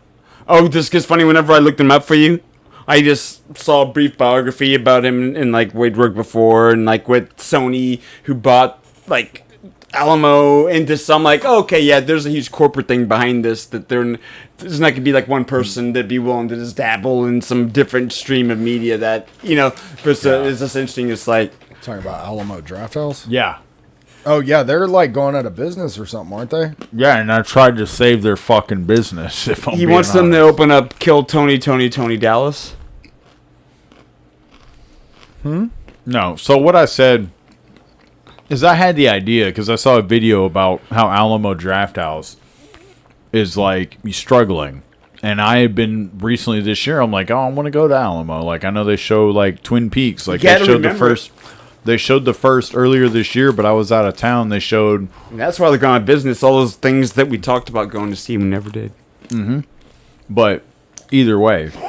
We'll see, that's the problem. It's just like gambling. If they'd stayed in business a little longer, we were getting ready to go there. They gave up right before we were going to show up. I was about to win. Quitters, dude. But no, I knew they were struggling, and I was like, look, I'll help them out. I'm gonna wait. I'll throw them a bone. I'm gonna wait. I know they're struggling. I'm gonna wait till they really appreciate it. Let me know when y'all struggling. I might stop on by. You can do something strange. I'm almost about to go under. I might stop on by see a show. Yeah, I got you a couple sour bucks right here, young bud. No, so what I said, I had the thought, right? So they started in 1995, and they were based out of Austin, Texas. And I had the thought, okay, Austin would be the perfect location for it as a test location. But the reason I thought it would be great is because you're able to attract, you're able to, it's something your current audience has an interest in. What's that? And comedy. Okay, so what's the idea? So exactly? in my mind, I know I'm getting there. Gotcha. So my idea is that it's like I was coming at it from the angle of like you're struggling, people aren't coming in watching movies. This guy's having a hard time. You say you people aren't coming in to watch movies. You're struggling. I said you're struggling. People aren't coming in to watch movies. You're not funny. You're pathetic. You're relying on good you're relying on good movies coming out to draw people, or being able to tap into the current resurgence of whatever. Like, for instance, like when David Lynch passed away, they started playing, like, all of his movies. When like that one Blue chick Velvet, passed away and they were showing her movies. So they start playing their movies Or and stuff. Melania. And so it's like, they do that, and it's like they end up, so they're just restricted to those two things. So I had the thought, it's like, so your current audience, that people that go watch movies, things like that, adults, it's like, and people that are into film, also I feel like are into comedy. They're into sketch comedy, they're into stand-up comedy. And so I was like, you could take one theater and redo it to where you remove like the front section of seats, and then you build a stage, put up lights, audio, and then you have it to where you could have host open mic nights for throughout the week, and then on the weekends you could book touring comedy acts, because people would come there for that, but then while they were there, they would see that you're also playing David Lynch's Blue Velvet, and they'd be like, oh shit, that's okay, I want to go see that. See, you're saying that, and in my mind, just at least my exposure to like, corporate world, and just like knowing if, like, it made me think, I think there's some there, but it's almost like I feel like even if they have like poor performing movies, I bet they don't even show them long. To where for them to just like give up a revenue generating screen for a test, but I'd be like, I think they could still do what you're talking about and not necessarily even give them an auditorium. If it's more just, I almost feel like there should be, because I like a bigger arcade with the theater. Even like they have a little bit of arcades, but I feel like if you had like one of these like trying to be arcade, like a resurgence, a big arcade, and had a movie theater right next to there, like that's a naturally feeding ecosystem. To where then it's like if you just have one with the bar, where they could just have like a small thing with comedy or just something going on. Yeah, I just know that it's like with some of that, it's like if you were to build an arcade, if you didn't have one and you were trying to build one bigger, it would be more of an investment versus literally just removing the first few rows of seats. You don't have to necessarily remove the screen. You can still roll the screen up or that's whatever. Cool. It could just be certain nights you do it. Yeah, and then it was like you can there just have the stage. In my mind, I was thinking a permanent comedy room. room. Just have the stage where it's like you're just removing the first few rows, and then because the stage is going to come out some, And then you would have it to where the auditorium remains So the it's same, but still- now you're adding You'd still lights be able that are to going to use it as shine a down. theater certain You nights could, a week, and then you could do. but you still you would need some basic lighting to shine down on the stage, and then you would have somebody up at the top. You would have to add in audio to where they could control mics and stuff like that. But it's like you could either I thought they could do the stand-up comedy to have touring acts come through, because each act you could charge 30, 25, negotiate it with the comic, but you could easily charge 25 to $50 a ticket depending on who you have coming through, versus average, price of whatever, ticket price, plus those people are going to eat and drink food as well. And then I thought that, or you could also do it to where even if you didn't like the stand-up, say you're like, oh, fuck stand-up comedy, I think it's, lame. Yeah. You could do it to where it's live plays and sketch comedy, to where during the week it could be sketch comedy acts, because it's like somebody's honking like crazy. It's like you could make it to where it just stopped. Okay. It just stopped. What is this? I mean, we're just, I guess, out front. But either way, I was like, so I helped him out, but he didn't say anything. So all that to say, if you see that Alamo Draft House is... Dude, I've been emailing people my job, like cold emailing like different VPs of places of things. Really? And even they, like, you think that eventually even their secretary or someone would send something back, but not to even get response from some of them. It's like, okay, and I work in the same company. Mm-hmm. I imagine like an outside email easily getting lost in just, to where like. So you think it's a good idea? I think you need to find where he lives and show up to his house. I'm just saying, I think that's the only way he's gonna hear it. Or find out where his kids go to school. I really care about this job. Find out. Look, we'll put a tail on him for a couple months. We'll figure out his routines. We'll figure out what he likes, doesn't like, his tastes. I gotta grab a drink real quick. His tastes in jerky. Speaking of which, have y'all heard about the whole BioShock connection with Epstein? No. BioShock the game? Yes. No. Look up Google BioShock and Epstein or something. I guess like, I will. Grok it. Grok that shit. I'll just see what this is.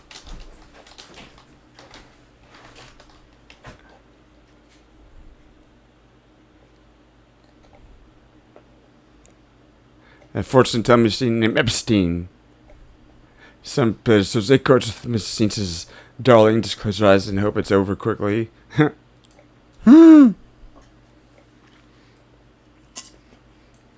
That's funny. I didn't realize that it was called that.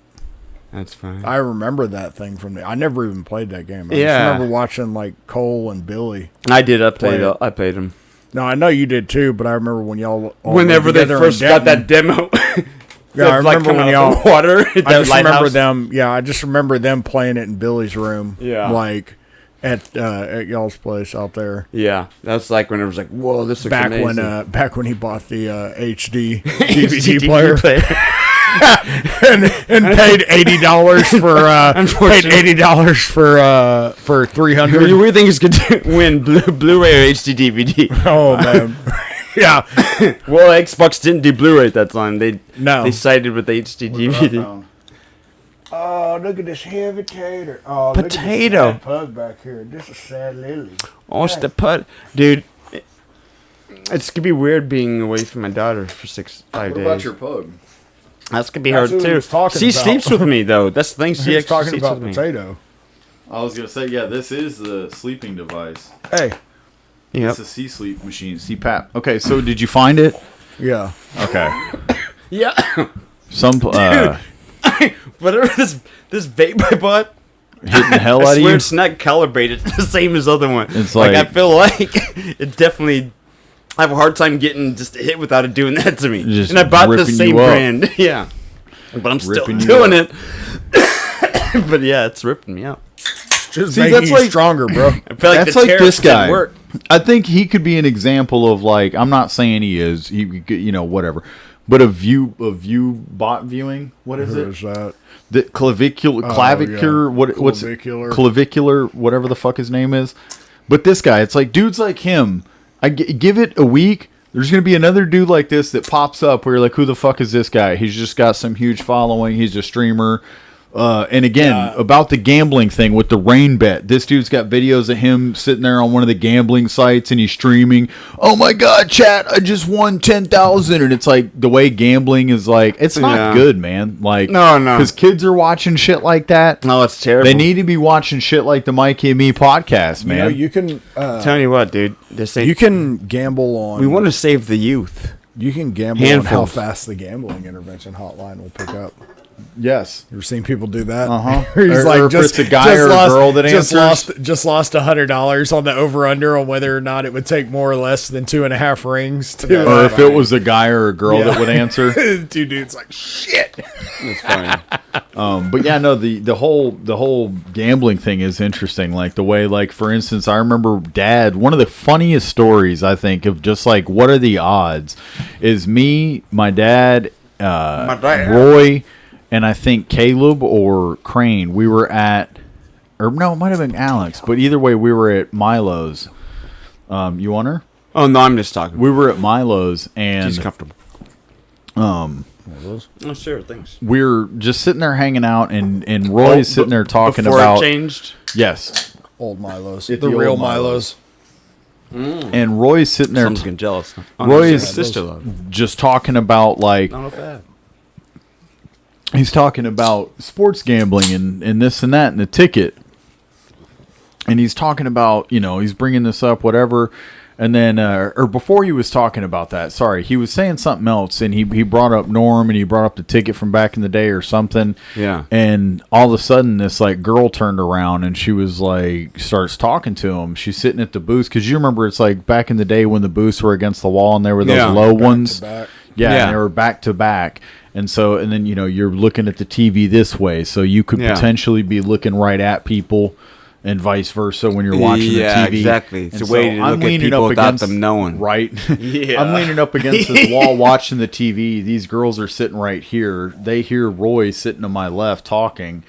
And they're sitting here going back and forth. The girl turns around at one point. She was like, would you say like you were talking about Norm or something?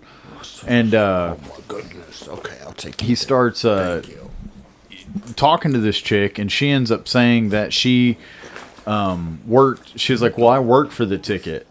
Oh. And her and the other girl were like, they do traffic. She's like, well, I'm the traffic girl. Yeah. Like, and then she did something else or whatever.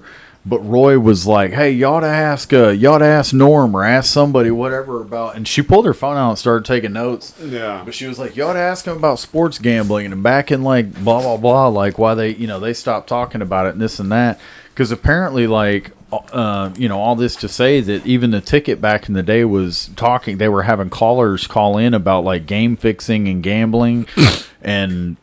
officiating and stuff like that, and apparently the calls from up top came down where it was like, hey, we're not talking about this anymore. Okay. Yeah, like, exactly. We're not taking calls on this. We're not talking about this. They're getting money from big gambling to not besmirch the product. So something.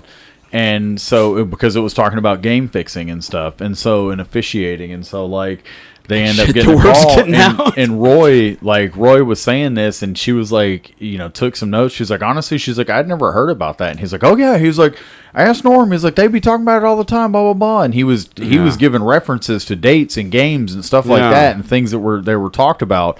And then he was like, he came on the air. He always talked about that money he lost on that Jordan game from some free throw that Jordan missed at the end, that like the over under or something, and like.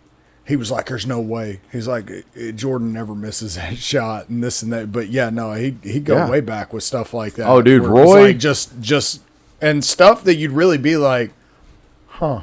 10 to 15 years ago, Roy was telling me about like pretty much how the NFL, how much the NFL and sports gambling like runs, like has to do with the world, like the U.S. government and economy. It's like...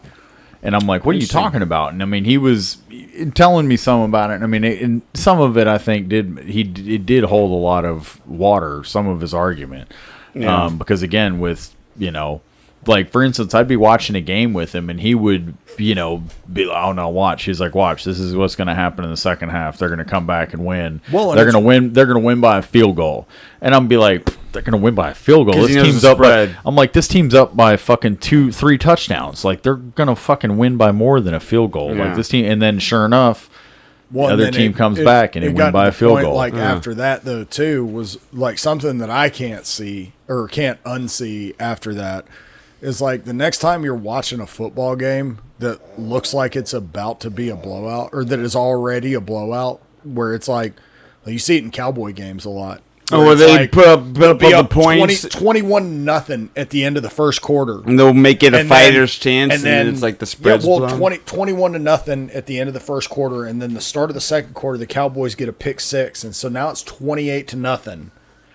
And then all of a sudden a mystery flag came out on the interception that's like, oh, illegal contact downfield on the defense, no interception, whatever. And then it's like, and they'll intentionally throw the flags to keep the games close, to keep games from turning into runaways. Every now and then they do turn into runaways. Yeah. But for the most part, it's like you don't see NFL games get out of hand. They honestly, they want because it the to be a good product. Out. Yeah, because they want to keep it's as just many like eyes them on going it out the for way as to make long as they rules can. to protect the quarterback. Like them just manipulating things to it be a compelling game. I get to see it being that you guys ref a good game, and that just be the understanding. Like, we want this to be a good game.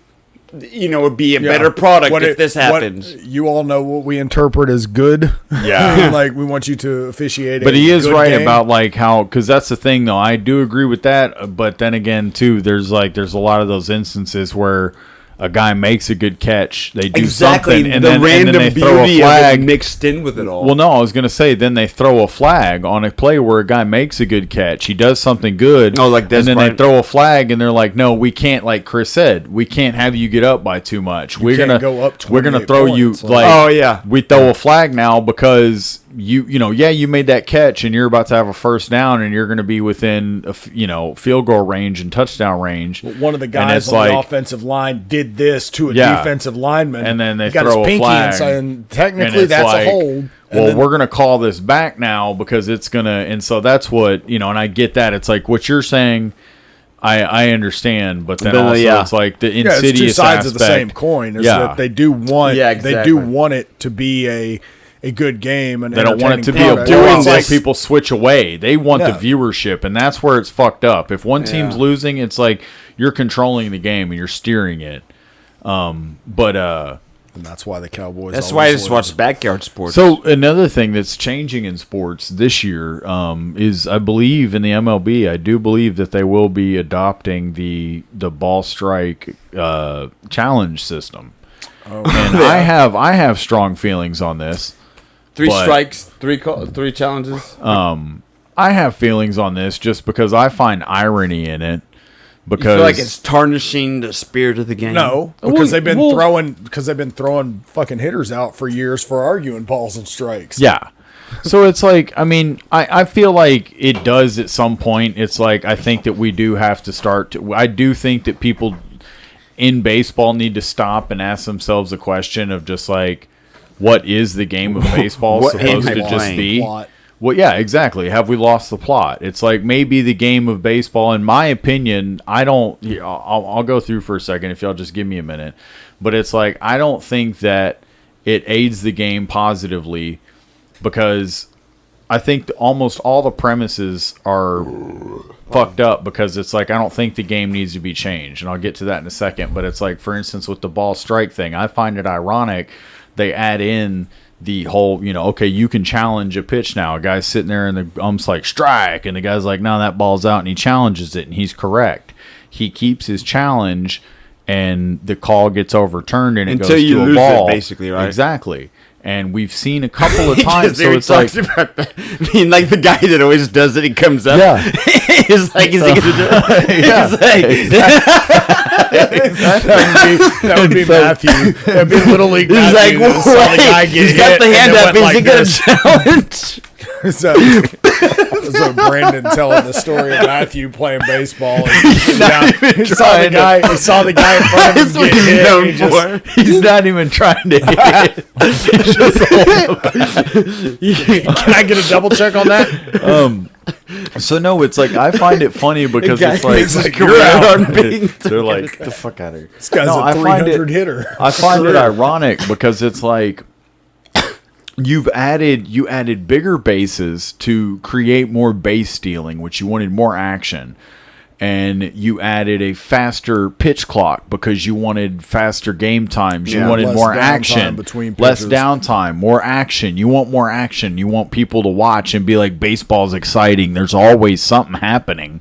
And so it's like, but then you add the pitch clock, and the pitch clock throws a fucking monkey wrench in it because now you're adding something that has the possibility of really slowing the game down. I just feel like everything they're doing to do with the intentions of like viewership and it feeling like they need to, right? Yeah. And I understand that, and that's what I'm saying. So they're doing these things. It's like I get why they're doing it. It's like but I think it's with this, it's throwing that monkey wrench in because it's like, okay, you did these things to speed the game up. Now you're giving the ability on the catcher, the batter, or the pitcher to challenge a call. One of these three guys can decide that you're wrong. You can challenge this call. The pitcher throws it and he's like ball. The pitcher's like, so how many people? So one pitch, how many different cooks are in the kitchen? Well, actually maybe four because the coach could potentially challenge it. No, I don't think it's usually just the one between them, the pitcher, catcher and pitcher. batter. So every pitch, there's 3 potential individuals, batter, pitcher, catcher, challenge it. And if not, I could be wrong about the pitcher. It could just be batter, catcher. He's like, hold on, that wasn't a strike. So here's the thing: he does it on himself. There was 5 consecutive calls that were challenged in a row and overturned recently, like in spring training. So that's what I mean about you're gonna fucking slow that. You could, if an umpire's having a bad day, you're going to spend a lot of time walking to the concession stand. I bet that happened in spring training. I bet that didn't happen in the regular season. I think it will. No, CB Buckner, they haven't done anything in the preseason that they haven't instituted. CB Buckner had 3 in a row where he called one a strike. It was a ball. The batter challenged. He called another a ball. The catcher challenged. It turned out to be a strike. Okay. And it was like, so I think that they're... riddle me this. Because you're a baseball man. I am. They're obviously implementing these changes because they're feeling like they're having to address something with fandom or for whatever reason they're trying to. Yes, I know why. I get it, and you get what they're doing. Do you have any ideas on how they could do that differently? But I say you don't do it. Going back and not changing. I say you don't change it because I say what's the version of that where just one person challenges? What is your risk versus reward? In my opinion. You were trying to bring in new viewers. You were trying to attract somebody new, while at the risk of potentially driving away what you already have from a sport that's apparently an acquired taste. Yeah. So why risk your current viewership and your current fan base for somebody that aren't going to stick around? These people like your game. They enjoy it. To me, I don't think there should be a pitch clock. I don't think there should be the fucking... I get it. I hate it. Like, there's a lot of times it go... actually shorten games? Has it been like a lot? It's a lot. It does. Yeah. It is significant. And it's efficient. But here's my thing. Again, about Chris was saying about how, like, that quote about, like, or the, saying, have you lost the plot? In my opinion, I think what's cool about baseball are all those gaps between things. Oh, that's what Cena was saying your name, just asking about you because of that picture. Oh, yeah, because she found it and she was like, "Who's?" I'm like, "That's Uncle Chris." She's like, "Uncle Chris." Oh, I didn't want to forget to give it to him. Yeah. Oh, thank you. Yeah, your mom will love that. Funny. Yeah, so it's like I think that little big shoes, dude. I think that it's like, in my opinion, the way I see the game is that it's like. I think that all of those gaps, I think all those little silent moments are what makes that's baseball. The pitcher, again, taking his time. The batter deciding no, stepping out. And he decides not big in baseball. I do agree. Something the batter about decides the time and patience. Of it all. The slow burn, the cook of it. Think about when we watched Neftali Feliz strike out A-Rod at fucking Applebee's up there on Northwest Highway to go to the World Series. Like we were in there and. that at bat seemed like it took 45 minutes. But like, I'm glad as hell. Didn't. Like I wouldn't want it to have been I know. artificially rushed along. And it didn't take that long. But it was just like, it was probably 4 seconds between, or 5 seconds between pitches. 10. But it seemed like, it seemed like an eternity. Yeah. You're just like, oh my God, dude. Yeah, because the pitcher would take him time. He wasn't I rushed. really The batter's not curious rushed. Steps out. The batter steps out. Financials are expected to be like at the end of the day. How much more money do you think, or is that supposed to be equating to? Because even as I appreciate baseball, I'm not huge. I can see like if I like even as a casual person, I'm not sitting there getting pissed if I'm actually watching it because he's taking forever. It might be like, oh, they're still doing that, okay. But if I'm into the game. I'm into the game. Like, that's what I'm saying. And so, I don't see it as though worth changing this game because it's like, again, what are you going to say that, at any point you should be able to swap any player around in the lineup at any point in time? To where I think the worst is the starting pitcher. The runner or the... No, the where they do that thing now where it's like where they'll have a pitcher that's like the first inning pitcher or something like that. And then they'll like... Or I know they did that for a couple where of they years, swapping pitchers early. Yeah, where it would literally they would put a pitcher there was in like the a lot lineup for just like the first inning or the second inning, and then they would have another pitcher pitch up to the a lot of that was spot. like playoffs. It was like postseason they'll do that. But they were doing that in the regular season and stuff. I mean, it's been several years ago. I can't remember exactly when it was, but because it was like you'd always just name a starting pitcher. Your starting pitcher was expected to go whatever, but they would name those guys to literally just go like the first inning or the first 2 innings or something like that to face like the very top of the order.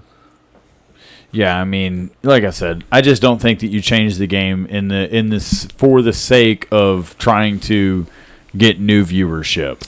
Like, I don't think that because again, you're rushing the moment along. Like, you're, the pitcher, hastening the bloom of the flower. Yeah. It's like, let the pitcher take his time, let the batter take his time. It's like these guys have worked their entire lives to get to these points, and now we're putting a clock on it. They put so much in this that they got minor leagues with 3 or 4 tiers. Yeah. You know?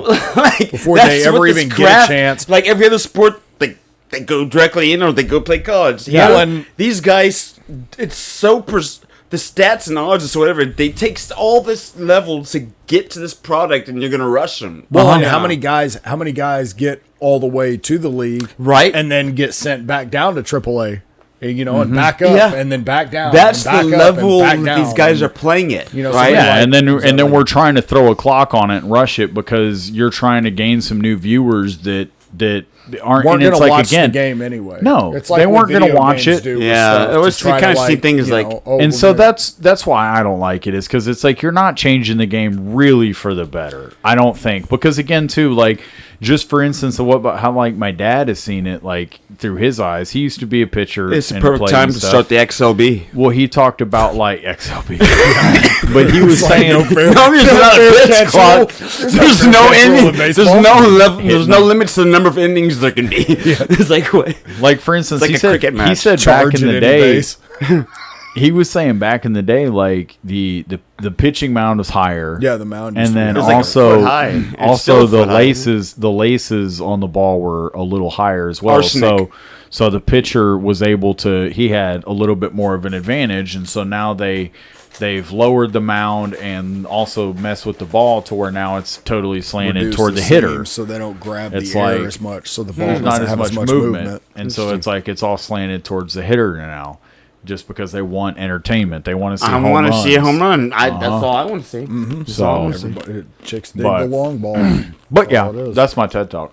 That's great. Great ball talk. That's a baseball change. Great suck ball. Good tuck ball. These dudes could not beat a bowl of eggs. This is.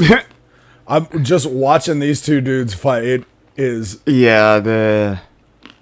This. Dude, they're like both. I'm getting secondhand embarrassment. No, the tall. It's like the two biggest dudes from UPS. Yeah, the tall thin dude he's not doing anything. Big dude's not great, but the big dude's just waiting for the opportunity to. Well, he's already put the other dude down 3 times. Dude is. No, he's been doing He's that flailing. the whole fight. He's been doing that the whole fight. Oh, see if he He's gets just another. blading hard as hell. I guess as we're watching this, if you guys are gonna be thinking what your rec might be. I got a wreck. Okay.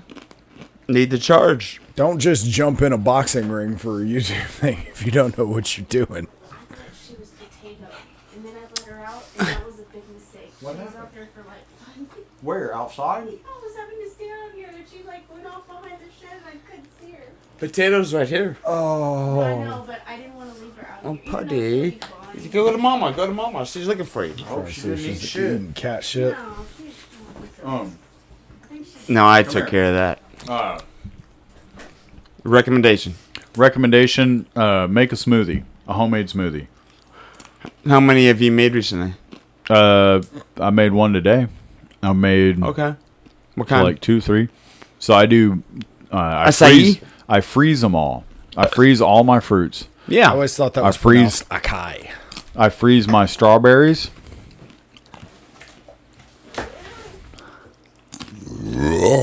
Acai. I freeze my strawberries. I freeze my bananas. Sperm. Well, really, it's one banana. I freeze my strawberries. I freeze my banana, and I freeze my blueberries. And I'm not gonna lie. I've purchased those things pre-frozen, but I haven't frozen them myself. no, so I just buy them. I bring them home. I freeze them, and then I wash them, freeze them. I think probably peeling the banana and then putting it in is a better idea because trying to. That's when I buy the frozen. Normally, it's. I guess they chop up and do that. Is that what you're saying you should do? Or No. you So just- what I'm saying is you should just get a normal banana, And peel peel it, it. set it in the freezer. Gotcha. Like maybe wrap it in a towel, paper towel, set it in the freezer. Yeah. Let it freeze, harden up, and then all of your frozen ingredients, chop them up. I do 24 blueberries, 4 strawberries, and 1 banana. Do you And do, I do any other mixer other than ice or water? Do you use like I do. a milk? I do 1 cup of milk. I don't. do Yeah, 1 cup. I don't do the milk. Like I've mixed smoothies for a reason. I've never been into the dairy mixing. That's fine. Yeah, and I I've don't. I used just add it juices. in there because my blender isn't super strong, and I Yeah, know that it'll helps help. it. Like so, I've I used add in the different 1 cup. juices. I'm You sure could it cut goes. the milk down to like quarter or something like that. You don't have to add a lot. But either way, it's and then I add the icing on top. I add some honey on it all. Dude, I was literally about to A little pick bit of honey. Get some turbinado. A little bit of honey. Dude, you can't get enough honey. So yeah, I say really my can't get enough recommendation is make a smoothie because again, it doesn't cost a lot of money. I've made 2 smoothies. I could probably make like 3 more, maybe. Dude, like I'm never unhappy. Like I'm they pro taste so smoothie. fucking good. No, for a while and there, especially like if I need need to take it to the next level and get some protein powder. Dude, like let's get a little Chris charge, gets little next protein level charge in and- there. Yeah. Put a little bit of scotch in there. Yeah.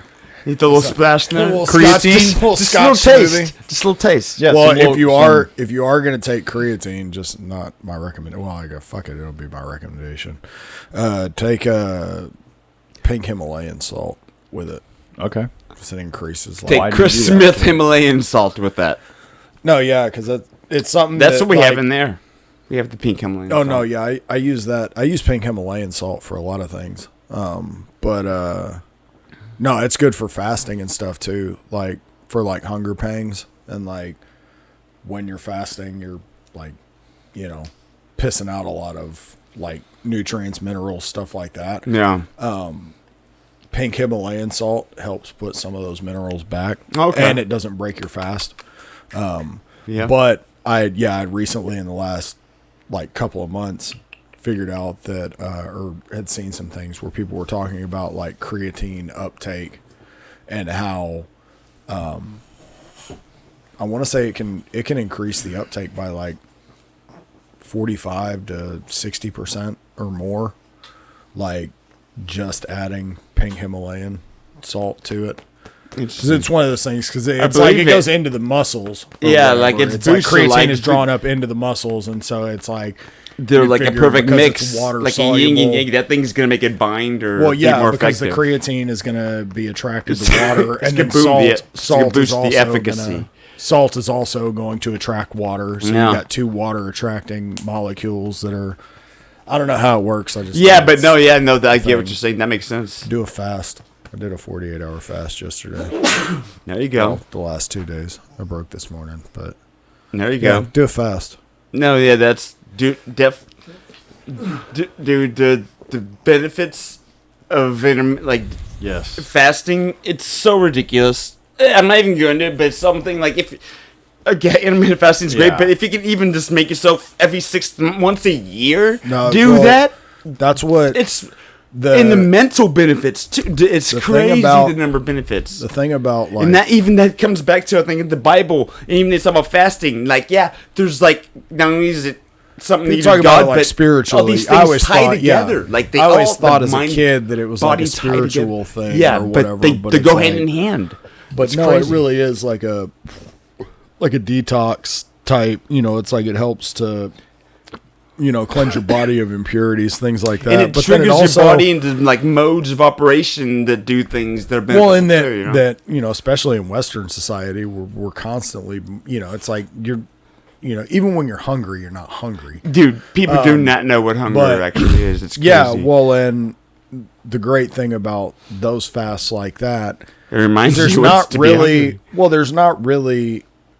there's not an increased benefit to doing more than like 3 48-hour fasts a year. Like the maximum benefit you're going to get from doing a 48-hour fast is like doing 2 or 3 of them a year. So it's not a thing where it's like, I'm going to do a 48-hour fast every week. It's like it's not going to benefit. Yeah, so it's literally maybe shroom once or twice a year, maybe to fast once or twice a year. The way that I do it is like it's literally kind of the same concept. I always do it right around like my birthday, which is the first quarter of the year.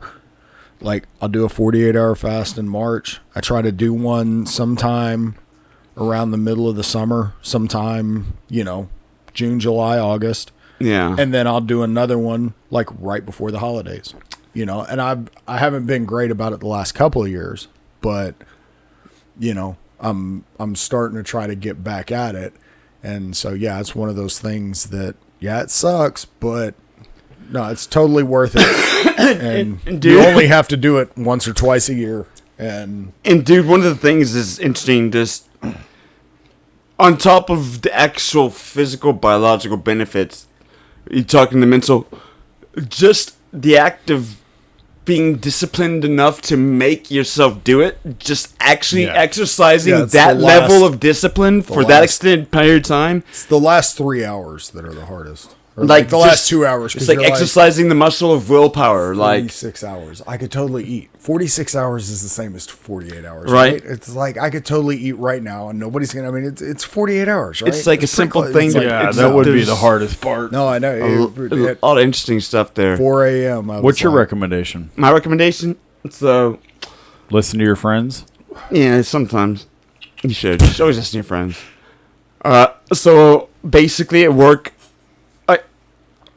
I'm basically like a ramen guy now. I mean, at work, every day, I eat like these like ramen things. Yeah. Because I can make it really spicy, and I don't eat it too fast. Because sometimes I make sandwiches, but I would just destroy it so quickly. And it's like this. I make it hot, whatever. I can't eat it fast. Taking you. But then also, it's just like it can be not too heavy calorie and still like give me like a feeling like I'm eating more.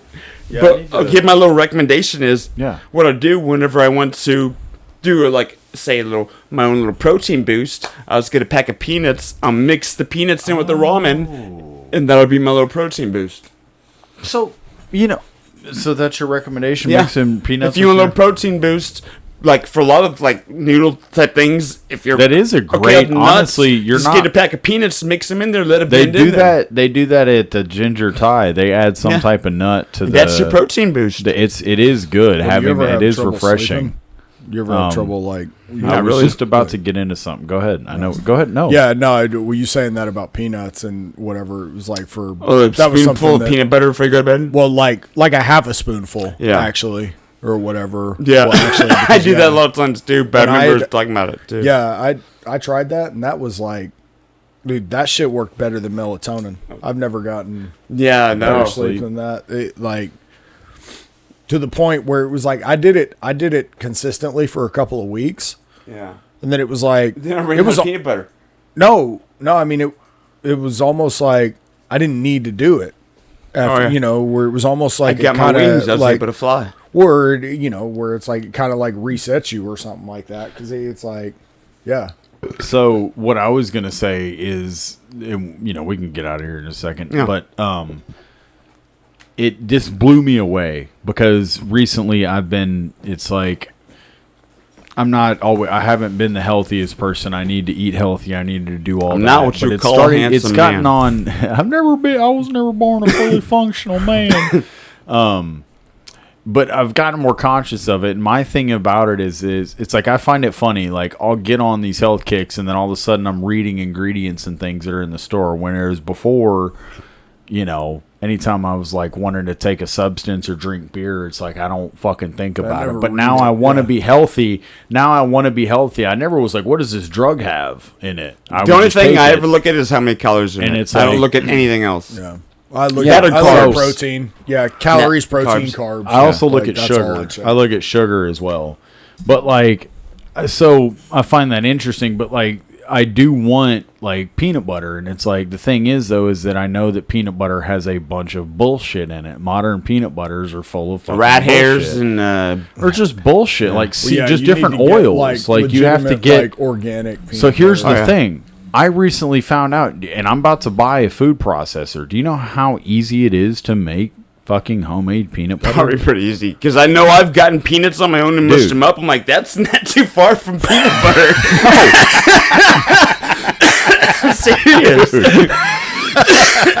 So I watched. Spilled them on the floor. I watched a video. I'm like, who spilled peanut butter? Right. Who do you make peanut butter the same way you make wine? I saw a video recently, and a guy that was like some chef, and he was like, I go through so much homemade peanut butter here at work, and he was like, how much? And he was like, so I figured I'd show like a recipe. Yeah. He had a metal can. It's like 4 pound. It's like 4 pounds of peanuts or something.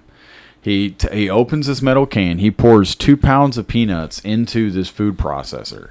He takes 2 teaspoons of salt, throws 2 teaspoons of kosher salt into this food processor with the fucking 2 pounds of peanuts in there, and he just mixes it all up, crushes it up, processes it, and then takes the top off, gets it to the consistency he wants. Yeah, and that's it.